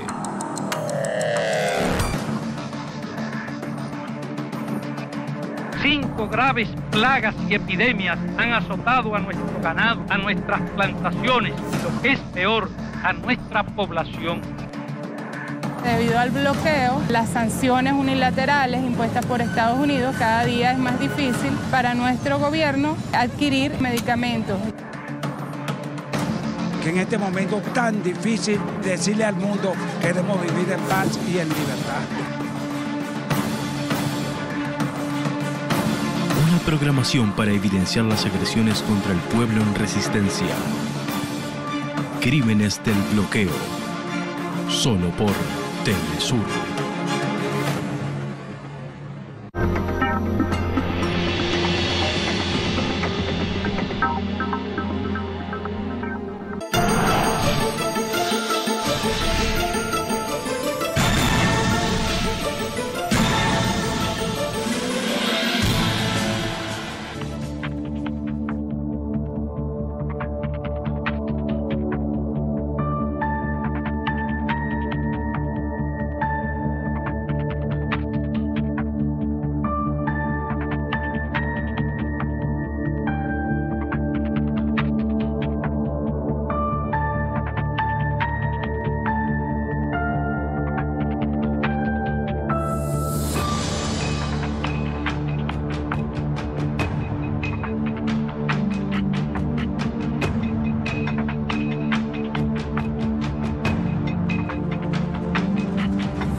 OAC, salto aduanero y comercial en el Gran Caribe, nos preguntamos hoy en nuestra jugada. Puntos importantes comenzamos a continuación, además es preciso para seguir abonando al entendimiento y a la contextualización.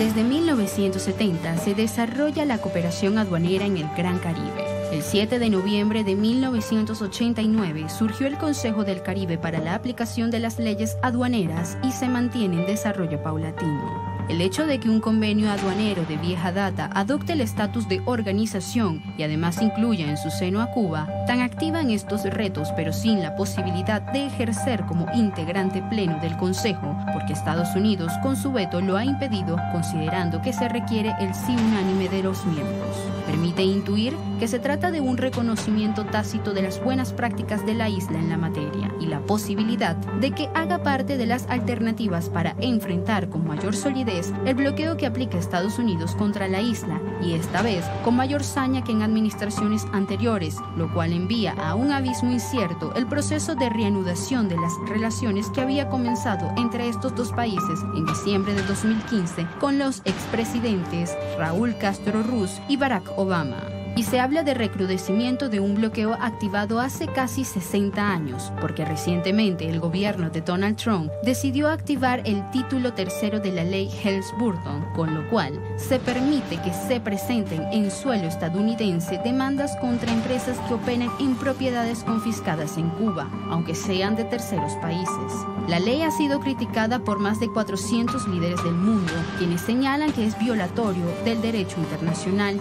Ello se combina con acciones restrictivas de igual calaña hacia un aliado de Cuba, Venezuela. Es un combinado de ataques hacia la estatal petrolera venezolana, confiscación ilegal de bienes y recursos venezolanos en el exterior, bloqueo de cuentas del Estado para impedir cumplir con pagos de deuda, así como importar alimentos, medicinas y productos básicos para la cotidianidad de la nación, y sanciones a otros países que decidan establecer relación comercial con el país suramericano. El poder convencional acelera su marcha en este sentido como quien baja a la mesa la última baraja, mientras no pocos califican esta actitud de soberbia, piratería, extraterritorialidad e injerencia. El canciller venezolano Jorge Arriaza ha dicho que Trump viola incluso los principios que dice defender, al tiempo que insiste en que la revolución bolivariana seguirá apegada a la legislación internacional, lo mismo que siendo solidaria con los países hermanos. Bueno, vamos a complementar con este artículo que hallamos en Misión Verdad, portal de investigación y análisis venezolano, fecha 12 de mayo de 2019, para que puedan buscarle. Su título es Estados Unidos en modo Piratas del Caribe contra Cuba y Venezuela. Bueno, resulta que a propósito de bloqueo, como referíamos en la pieza de contexto, en abril fueron decretadas nuevas sanciones que afectarían a 34 buques con los cuales Estados Unidos bloquearía toda transacción, y a dos empresas navieras, en este caso Valito Bay Shipping Incorporated con base en Grecia y Property Management Incorporated con sede en Liberia, por su vinculación con el barco Despina Andriana, que según las autoridades estadounidenses entregó petróleo venezolano a Cuba durante febrero y marzo de 2019.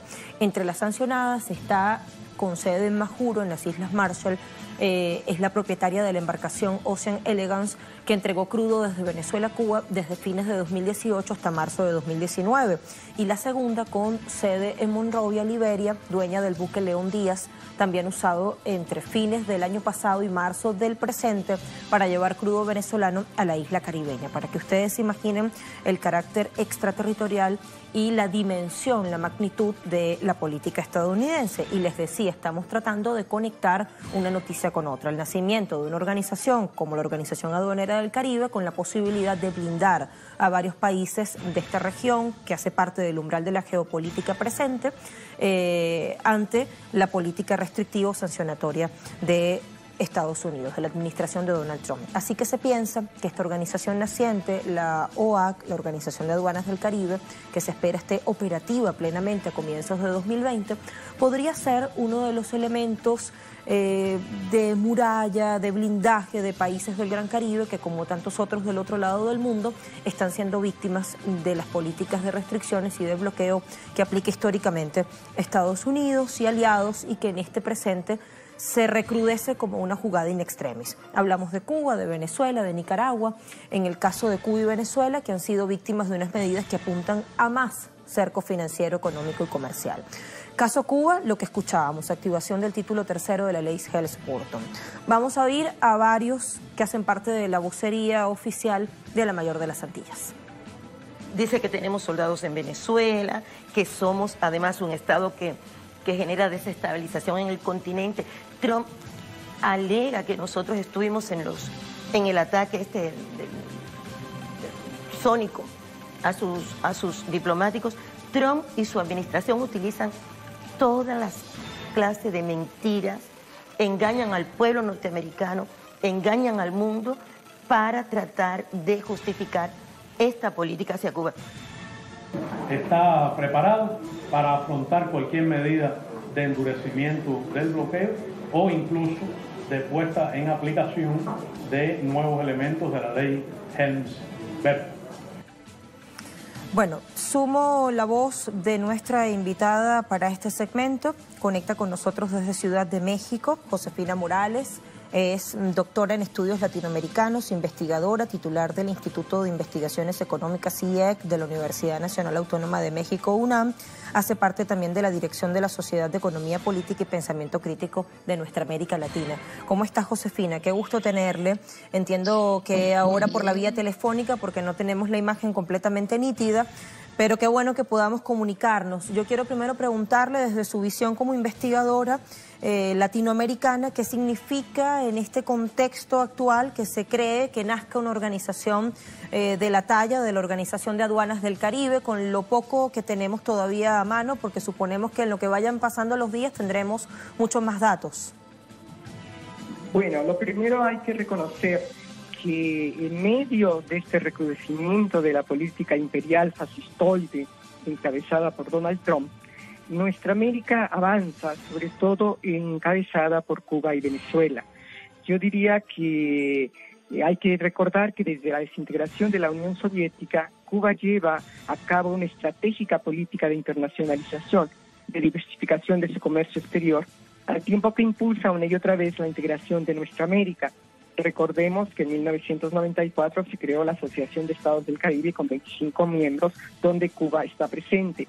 Y ahora tenemos esta nueva Organización de Aduanas del Caribe que se realiza en La Habana, que es muy importante destacarlo, con la participación de Cuba. Esta diversificación del comercio exterior de Cuba es muy importante porque, a diferencia de otros países como México, que concentra 80% de su comercio exterior con Estados Unidos, Cuba en 2017 concentraba cerca de la tercera parte de su comercio exterior con la Unión Europea, 41% con América y 23% con Asia.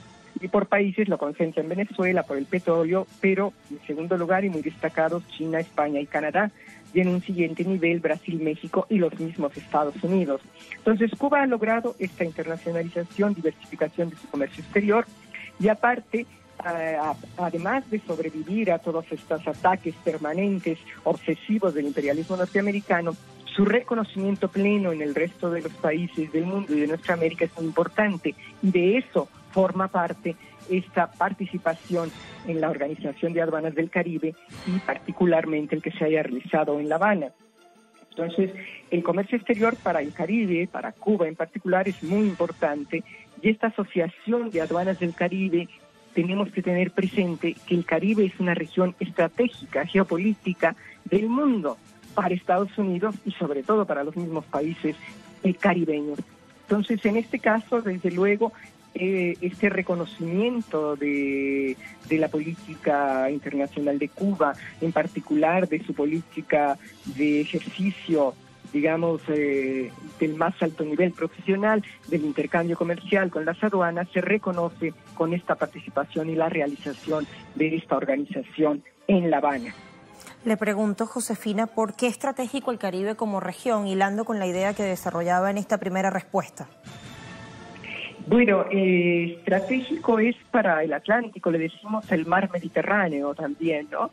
Desde 1898, que en la Revolución de Independencia de Cuba, Estados Unidos se mete y toma obsesivamente a Cuba, que la perseguía desde 1803, el imperialismo tiene una concepción geopolítica y geoestratégica muy clara respecto al Caribe. El Caribe es ese mar Mediterráneo que conecta Europa con América. Pero aparte, para Estados Unidos tener el control del Caribe junto con el del Pacífico, el otro pie en Filipinas, es fundamental. Entonces, es una región por la que pasa una parte muy importante del comercio mundial, ahí está Panamá.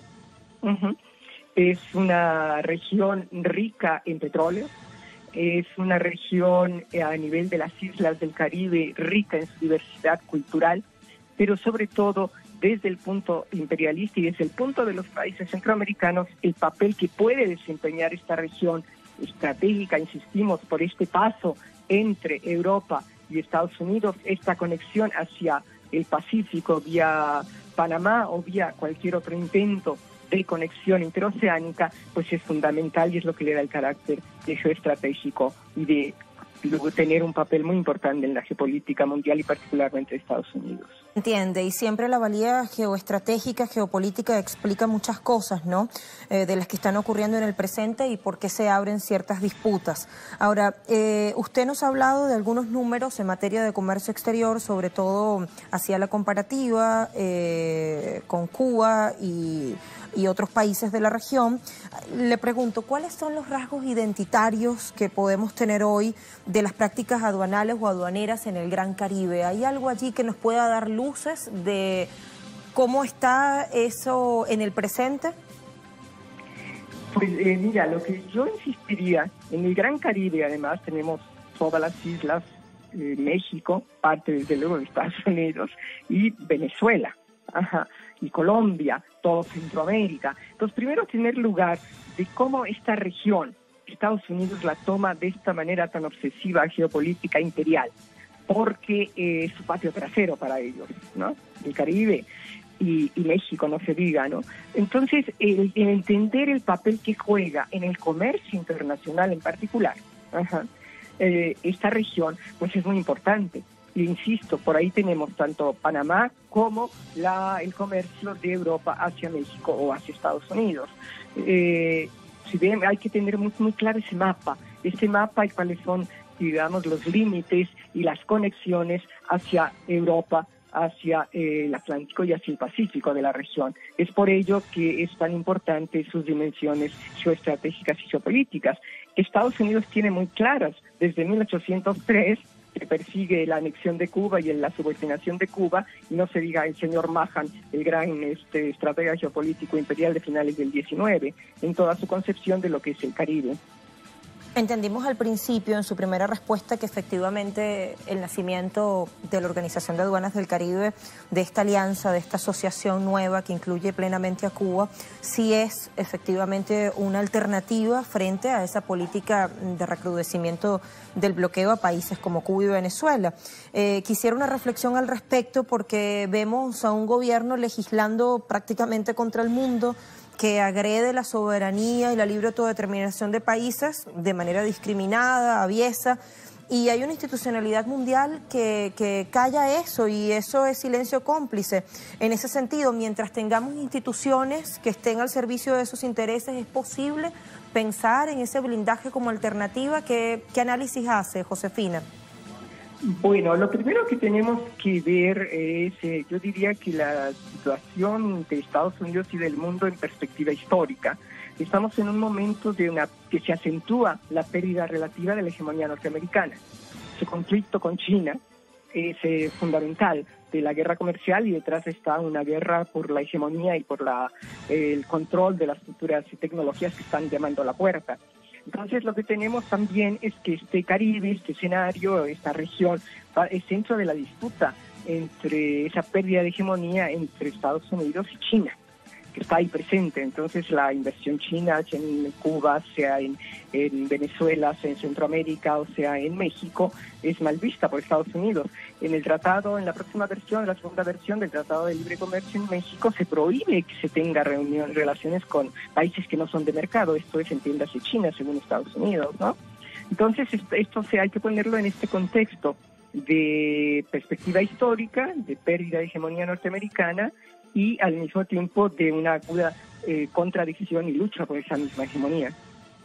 Y le pregunto ya para finalizar, ¿cuál es el mayor desafío que tiene esta región que resiste, que al principio la describíamos como de carácter indómito, que se opone a la hegemonía estadounidense, sobre todo en estas prácticas que tienen que ver con aduanas, con comercio exterior, con intercambio y basándose en esos principios de la solidaridad, de la complementariedad? Bueno, pues su gran desafío es avanzar en la integración de nuestra América en esta región en particular. Ese es el gran desafío. Y yo creo que con el gobierno que encabeza ahora Andrés Manuel López Obrador, esto se puede reforzar. Esto se puede reforzar con, digamos, con una mejor avanzar hacia integración o por lo menos con una mayor intercambio comercial entre los países de esta misma región. Y ahí tenemos, con todas sus limitaciones y sus tropiezos, pero sus avances también, la Alianza Bolivariana para las Américas, el ALBA. Entonces, bueno, tenemos distintas, digamos, iniciativas en que avanza nuestra región, nuestra América, por una independencia y una integración solidaria y complementaria. Josefina, muchísimas gracias por habernos atendido. Hasta pronto. Gracias a ustedes. Hasta luego. Hasta luego. Algo de esto con lo que seguimos, refería a Josefina, se lo preguntábamos. Como esta jugada alude al Gran Caribe y tiene todo que ver con la geopolítica regional, queremos ir a la ubicación en el mapa.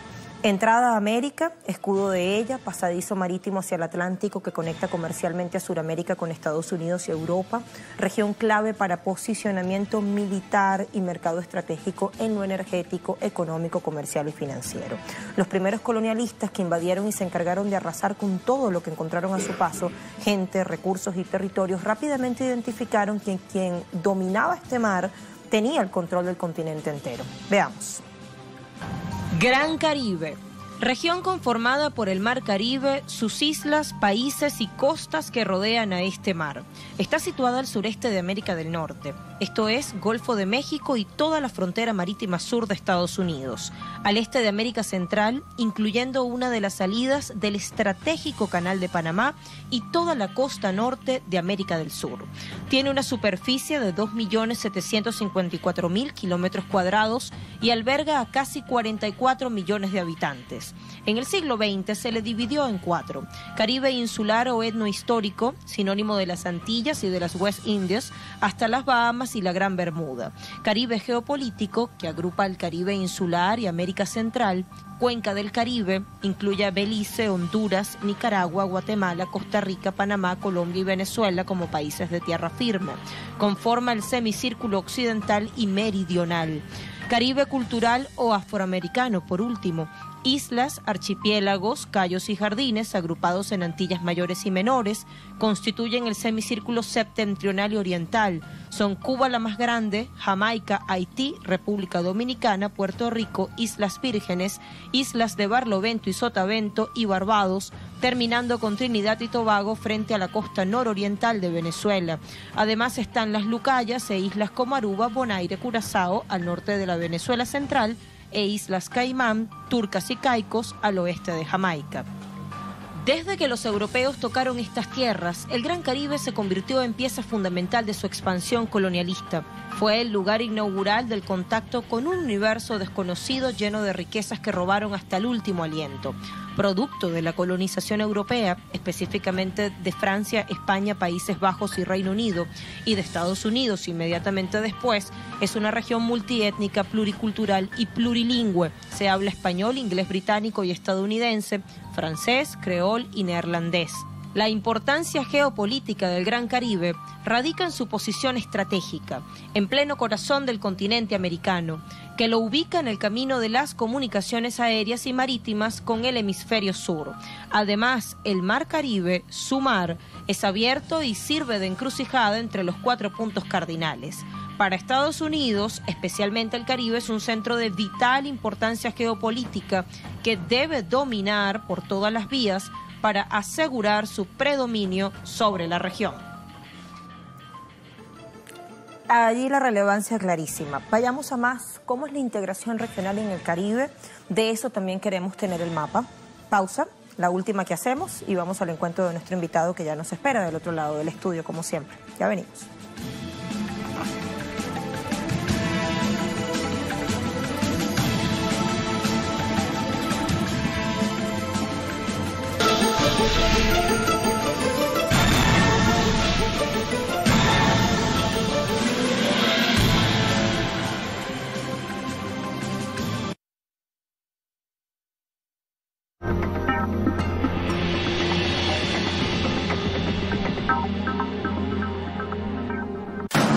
Telesur presenta un extenso análisis para evidenciar los intereses y las acciones inescrupulosas del gobierno estadounidense que atentan contra la soberanía de los pueblos.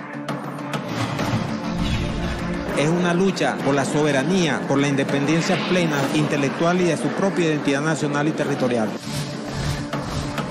Esas medidas dañarán gravemente al sector cuentapropista de la economía cubana.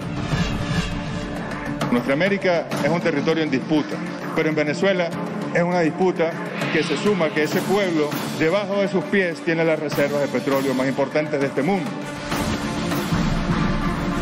Crímenes del bloqueo, solo por Telesur.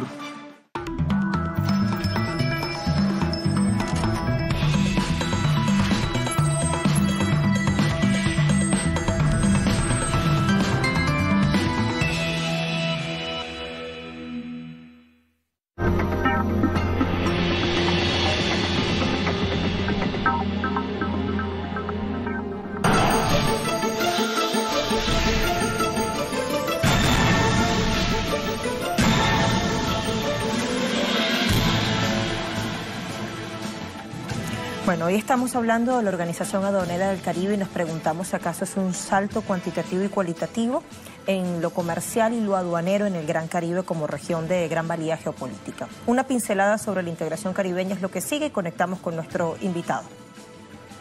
La principal institución de integración de la región del Caribe ha sido históricamente el CARICOM, Comunidad del Caribe. Fue creada en 1973 por el Tratado de Chaguaramas, firmado en Trinidad y Tobago, que vino a reemplazar a la Asociación Caribeña de Libre Cambio, fundada en 1965. Está integrado por 15 naciones del Caribe y algunas colonias británicas. Busca centralmente la integración económica. En 2005 se creó a instancias del presidente de Venezuela, Hugo Chávez, Petrocaribe. Se trata de un espacio para la integración energética consistente en una cooperación comercial que permite a los países caribeños comprar crudo venezolano y derivados con buenas condiciones de pago. La capacidad de acción de este organismo está limitada por los niveles de agresión de Estados Unidos a Venezuela y las intenciones expresas de disolver la unidad entre países adversos a la hegemonía imperial. El referido convenio energético permite que las naciones del Caribe compren hasta 185.000 barriles por día. Todas las organizaciones de integración en el Caribe nacieron después de la creación de la Organización de Estados Americanos y bajo la influencia del panamericanismo. La primera institución de suprarregional que se creó sin la presencia de Estados Unidos fue la Asociación Americana de Libre Comercio, que luego dio origen a la Asociación Latinoamericana de Integración, ALADI, en 1980.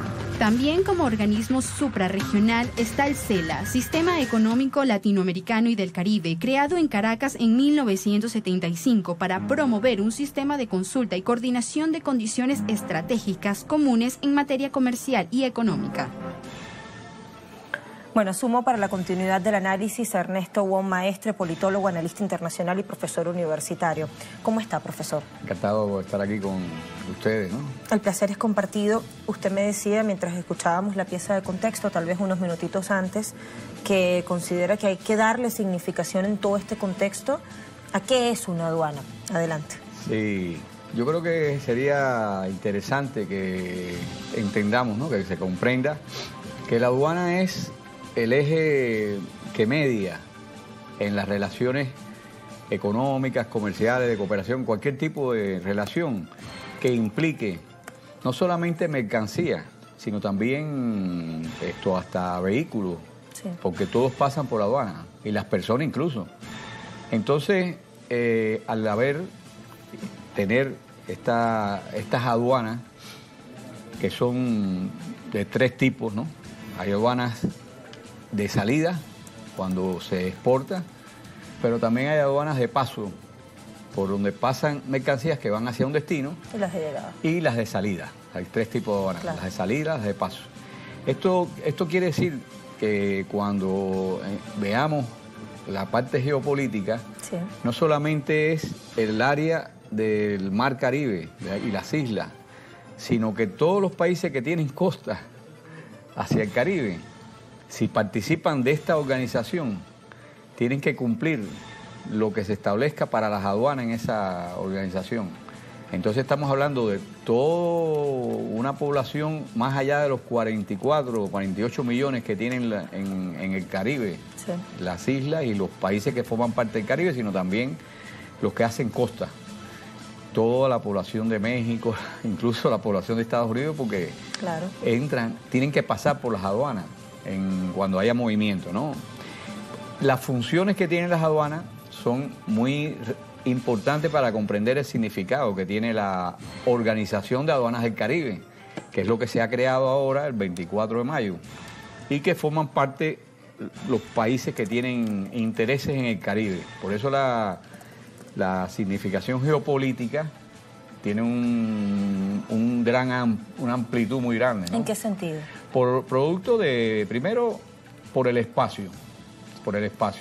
Si sacamos lo del Caribe, como decía la muchacha, la analista, ¿no?, que hizo el reporte, Josefina, sí, estamos hablando de casi 3 millones de kilómetros cuadrados, pero si consideramos todos los territorios continentales que dan costas al Caribe, la cifra pasa de 3 millones, más de 3 millones, perdón, 6 millones, porque todo el territorio de México, porque suponte ahora con Nicaragua, que haga el canal.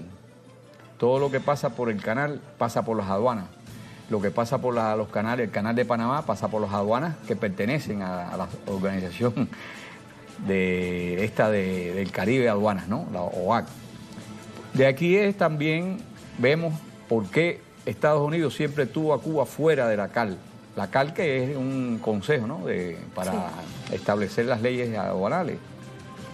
Y radica precisamente en que ahora Cuba, al estar en la organización que se creó como parte integrante, que el total de los países caribeños reconocen el significado que tiene Cuba para ellos, porque además Cuba tiene convenios, cartas de intenciones con casi 28 países y tiene también mucha actividad junto con el resto de los países caribeños.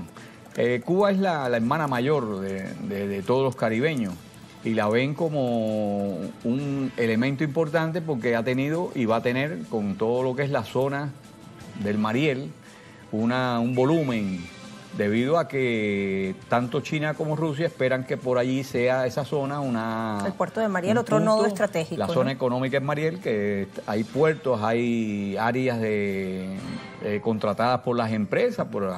Ahora mismo se anunció hace unos días un contrato que se le dio a los Caterpillar, que es una gran corporación norteamericana. Trump quizás trate de prohibir eso, pero bueno, el asunto es que estamos en presencia de un elemento, una expresión muy nítida de lo que Fidel en algún momento, por allá por el año 99, habló de la globalización solidaria y de provecho mutuo, en contra de la globalización neoliberal que impulsa el imperio. Entonces, esta organización va a facilitar todos los procesos de integración, los va a facilitar porque es la mediación de todos los movimientos, de productos, de mercancías, de equipos, y por eso es que también va a ser un freno al problema del comercio ilegal, un freno a la cuestión de las drogas, un freno al tráfico de drogas y al tráfico de armas también, porque todo tiene que ser pasado por los sistemas de información que se van a crear por acuerdo de todos los países miembros de la OAC. Van a crearse el sistema de información que lo van a manejar todos los países. Entonces ahí va a haber una posibilidad muy alta para los que son miembros de controlar lo que se está moviendo por sus aduanas y lo que se va a mover por otras aduanas también, porque el sistema lo van a manejar todos los miembros. Y eso va a fortalecer mucho la integración, porque se pueden hacer pensar muchas cosas, pero si en la aduana se traba la actividad, o está el problema de la doble tributación, que todo eso se va a eliminar, porque ya se sabe por el sistema de información cómo hizo pagó unos impuestos, y entonces se evita que... Por eso es también esta organización va a ser como un muro defensivo contra esa violación de los aranceles va a tener mucha relación con la Organización Mundial del Comercio por un lado y por el otro con la Organización Mundial de las Aduanas, que fue una de las yo dijera que es la madre de todo esto, que impulsó, como bien dijo Treviño, ¿no? Treviño. Impulsó que se hiciera esto, que ellos lo estaban esperando hacía mucho tiempo, y la decisión que se toma ahora en el 2019, yo dijera que tiene que ver mucho con ese de declinar del imperialismo norteamericano y el respaldo que tienen todos estos países de parte de otras potencias, de ese mundo multipolar, ¿no?, que se estaba hablando hace mucho tiempo, y también eso hace que los países caribeños se sientan respaldados en decirle a Estados Unidos, mira, si no quieres entrar aquí, bueno, te quedas fuera de esto. Está aislado. Pero habla de la voz mayoritaria en la región, ¿no? Yo creo que en definitiva no van a dar ese paso porque perderían un espacio. Para ellos internamente sería dañino. Sería dañino no contar con todas las facilidades que va a tener esta organización, pero bueno, eso depende ya del análisis que haga el gobierno de Trump. Ahora le pregunto, profesor, por el mapa de la integración regional que tenemos hoy, en este presente, en una región en la que estamos viendo esfuerzos muy sólidos, muy nítidos por la integración soberanista, pero también intentos propios y foráneos por impedirla y crear mecanismos que fomenten otro tipo de integración, y aquí pongámosle sí comillas, porque no se le podría llamar realmente integración. Sí, hay que reconocer que en esta área se mueve mucho el ALBA, ¿no? El ALBA TCP, Tratado de Comercio de los Pueblos, y lo que es la Alianza Bolivariana para Nuestra América. Eso tiene una gran implicación para que todo el procesamiento de comercio de la propia ALBA se agarre los canales que establezcan todos los países. Eso va a facilitar mucho también el movimiento, ¿no? Las funciones que tienen las aduanas, donde las figuras principales de las aduanas son los ministerios de Hacienda, el fisco, la cuestión de los impuestos. Entonces, allí va a tener también, por ser una actividad que tiene prioridad en los procesos, en todos los procesos judiciales, cuando está involucrada las aduanas, tienen prioridad esos procesos. Y eso hace que se agilicen los problemas de aduanas, porque si ya responde a una organización de integración, como es esta Organización de Aduanas del Caribe, la Constitución, por ejemplo, de Venezuela prioriza sobre cualquier decisión, las decisiones que se tomen en cuestiones de integración. Y eso hace agilizar todas las operaciones, ¿no? Eso hace agilizar todas las operaciones. ¿Sí es entonces una apuesta de crecimiento económico, financiero y comercial? Sin duda que es unas condiciones favorables al desarrollo integral y al crecimiento, como bien mencionas, del crecimiento económico, ¿no? Porque estimula la exportación al haber más claridad.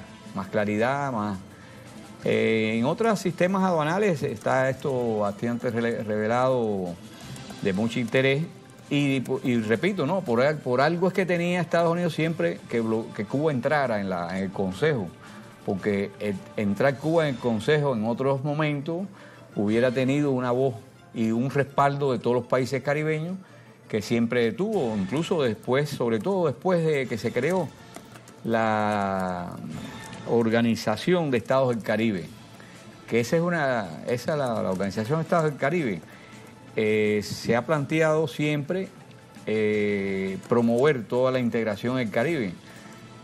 Incluso el CARICOM participa en esta organización, e incluso países de Asia y de Europa participan. ¿Por qué? Porque muchos de estos países caribeños tienen su jefe de Estado en Europa, en Inglaterra, en Francia, porque son tipo de casi semicolonia, y tienen el sistema, el Commonwealth y todo eso que significa en caso de Inglaterra, ¿no? ¿No faltarán las intenciones por dinamitarla, por torpedearla, por contaminarla? Las intenciones van a estar del lado de Estados Unidos, porque Europa ha agilizado, ha puesto más el acento porque le favorece también a su población.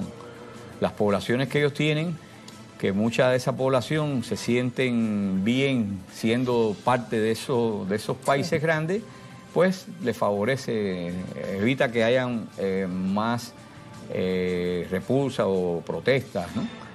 Pero siempre va a haber esa presión de Estados Unidos y con mucha, de acuerdo a cómo se han venido comportando, con muchas actividades encubiertas, operaciones, sabotaje, terrorismo, todas esas cosas que viene utilizando Estados Unidos. Pero creo que en esta situación le va a ser muy difícil que pueda parar esta organización, porque ya el hecho de reunirse y aprobar esto los países del Caribe ya tiene un significado de que no van a estar subordinados a lo que diga Estados Unidos con respecto a esto. ¿Y si es un muro de contención frente al bloqueo? Es una organización que va a facilitar las acciones contra el bloqueo. O sea, las alternativas. Por ejemplo, entre otras cosas, todas esas leyes extraterritoriales que conjuntamente los países que están formando parte de la Organización de Aduanas del Caribe no van a aceptar las medidas extraterritoriales de Estados Unidos, que las medidas de un país tienen efecto en su país, no fuera de él. Entonces, Estados Unidos tiene esa prepotencia de tratar de que todas sus leyes ejerzan sobre otros actores. Y Europa está muy descontenta con todo esto que está haciendo. Incluso prácticamente se han rebelado a Estados Unidos. No aceptan. Por ejemplo, los Meliá, la cadena de hoteles de los Meliá empezaron con 1 o 2 hoteles en La Habana y ahora tienen casi 10 o 12 hoteles. Y cuando tenían 2 hoteles, que creo que fue Bush el que les dijo que les iba a parar los hoteles de Estados Unidos, y los Meliá le dijeron, si quieres cerramos los hoteles en Estados Unidos, pero el de Cuba no lo vamos a cerrar. Porque España tiene ciertas características también en todo esto, ¿no? Y eso da una significación del por qué esa presencia, ese eje que es la isla del Caribe, que de antaño siempre se habló de la llave del Golfo, le decían a Cuba, ¿no? La llave del Golfo, porque juega un papel allí en ese mar que va hacia el Pacífico, y los del Pacífico entran por allí, se mueven de ahí hacia África. Es todo una importancia para muchos continentes, Y todo indica que irá más ese cerco financiero, económico y comercial, particularmente contra Cuba y Venezuela. Sí, allí va a haber un apoyo en todo esto, porque precisamente en esta organización, estas aduanas, van a moverse todo lo que es el petróleo, el gas, que tiene el peso. Venezuela tiene un peso en eso gigantesco, ¿no? Y las producciones que hay de parte de otros países, como México también, como Nicaragua, que son de costas al Caribe, y que les interesa que esto funcione lo mejor posible. Va a ser como bien decías, un valladar, una gran escudo contra las medidas de Estados Unidos, de bloqueo sobre todo, ¿no? Porque va a haber un acuerdo de todos ellos de favorecer el comercio.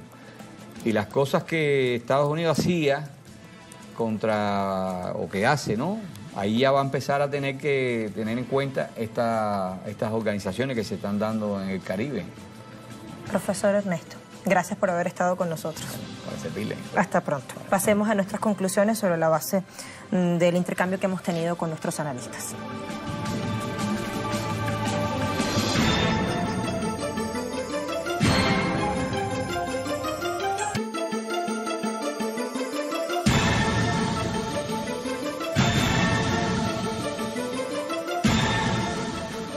Nació la Organización de Aduanas del Caribe, OAC, es un hecho ya, y Cuba está incluida como miembro pleno y tiene mucho que aportar, siempre excluida por el veto de Estados Unidos. La isla madre tiene mucha actividad, tiene mucha experiencia, en especial dentro de la región caribeña, evidentemente, donde está enclavada, y el nacimiento de la OAC es una expresión nítida de la globalización solidaria y de provecho mutuo, nos decía el profesor Ernesto, frente a la globalización que impone desde hace varias décadas el imperio. Tiene que ver esto con la voz unánime en la región, con el deseo mayoritario que hay de integración, de unidad, en otros términos, facilitará todos los procesos de integración del continente, es decir, y por ende será un freno al comercio ilegal, al tráfico de armas y drogas, a la doble tributación, delitos conexos en general y de mayor control de lo que se mueve por cada una de las aduanas de esta región. Y un muro defensivo también ante el bloqueo. Estimulará la exportación al haber mayor transparencia y para Estados Unidos, que seguramente intentará torpedearla, será muy difícil hacerlo viendo la alianza que ha nacido y sobre todo lo funcional y lo estratégico que representa en estos tiempos geopolíticos. Así llegamos al final de esta jugada crítica. Gracias por acompañarnos. Siga en sintonía de Telesur. Nos seguimos viendo.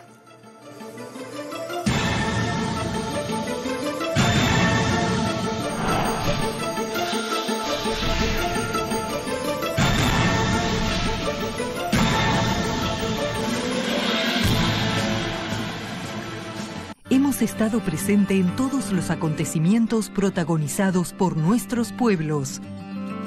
Unidos por cada transmisión y en sintonía, apostamos por una nueva visión latinoamericana. Ahora, también nos acompaña el pueblo caribeño de San Cristóbal y Nieves,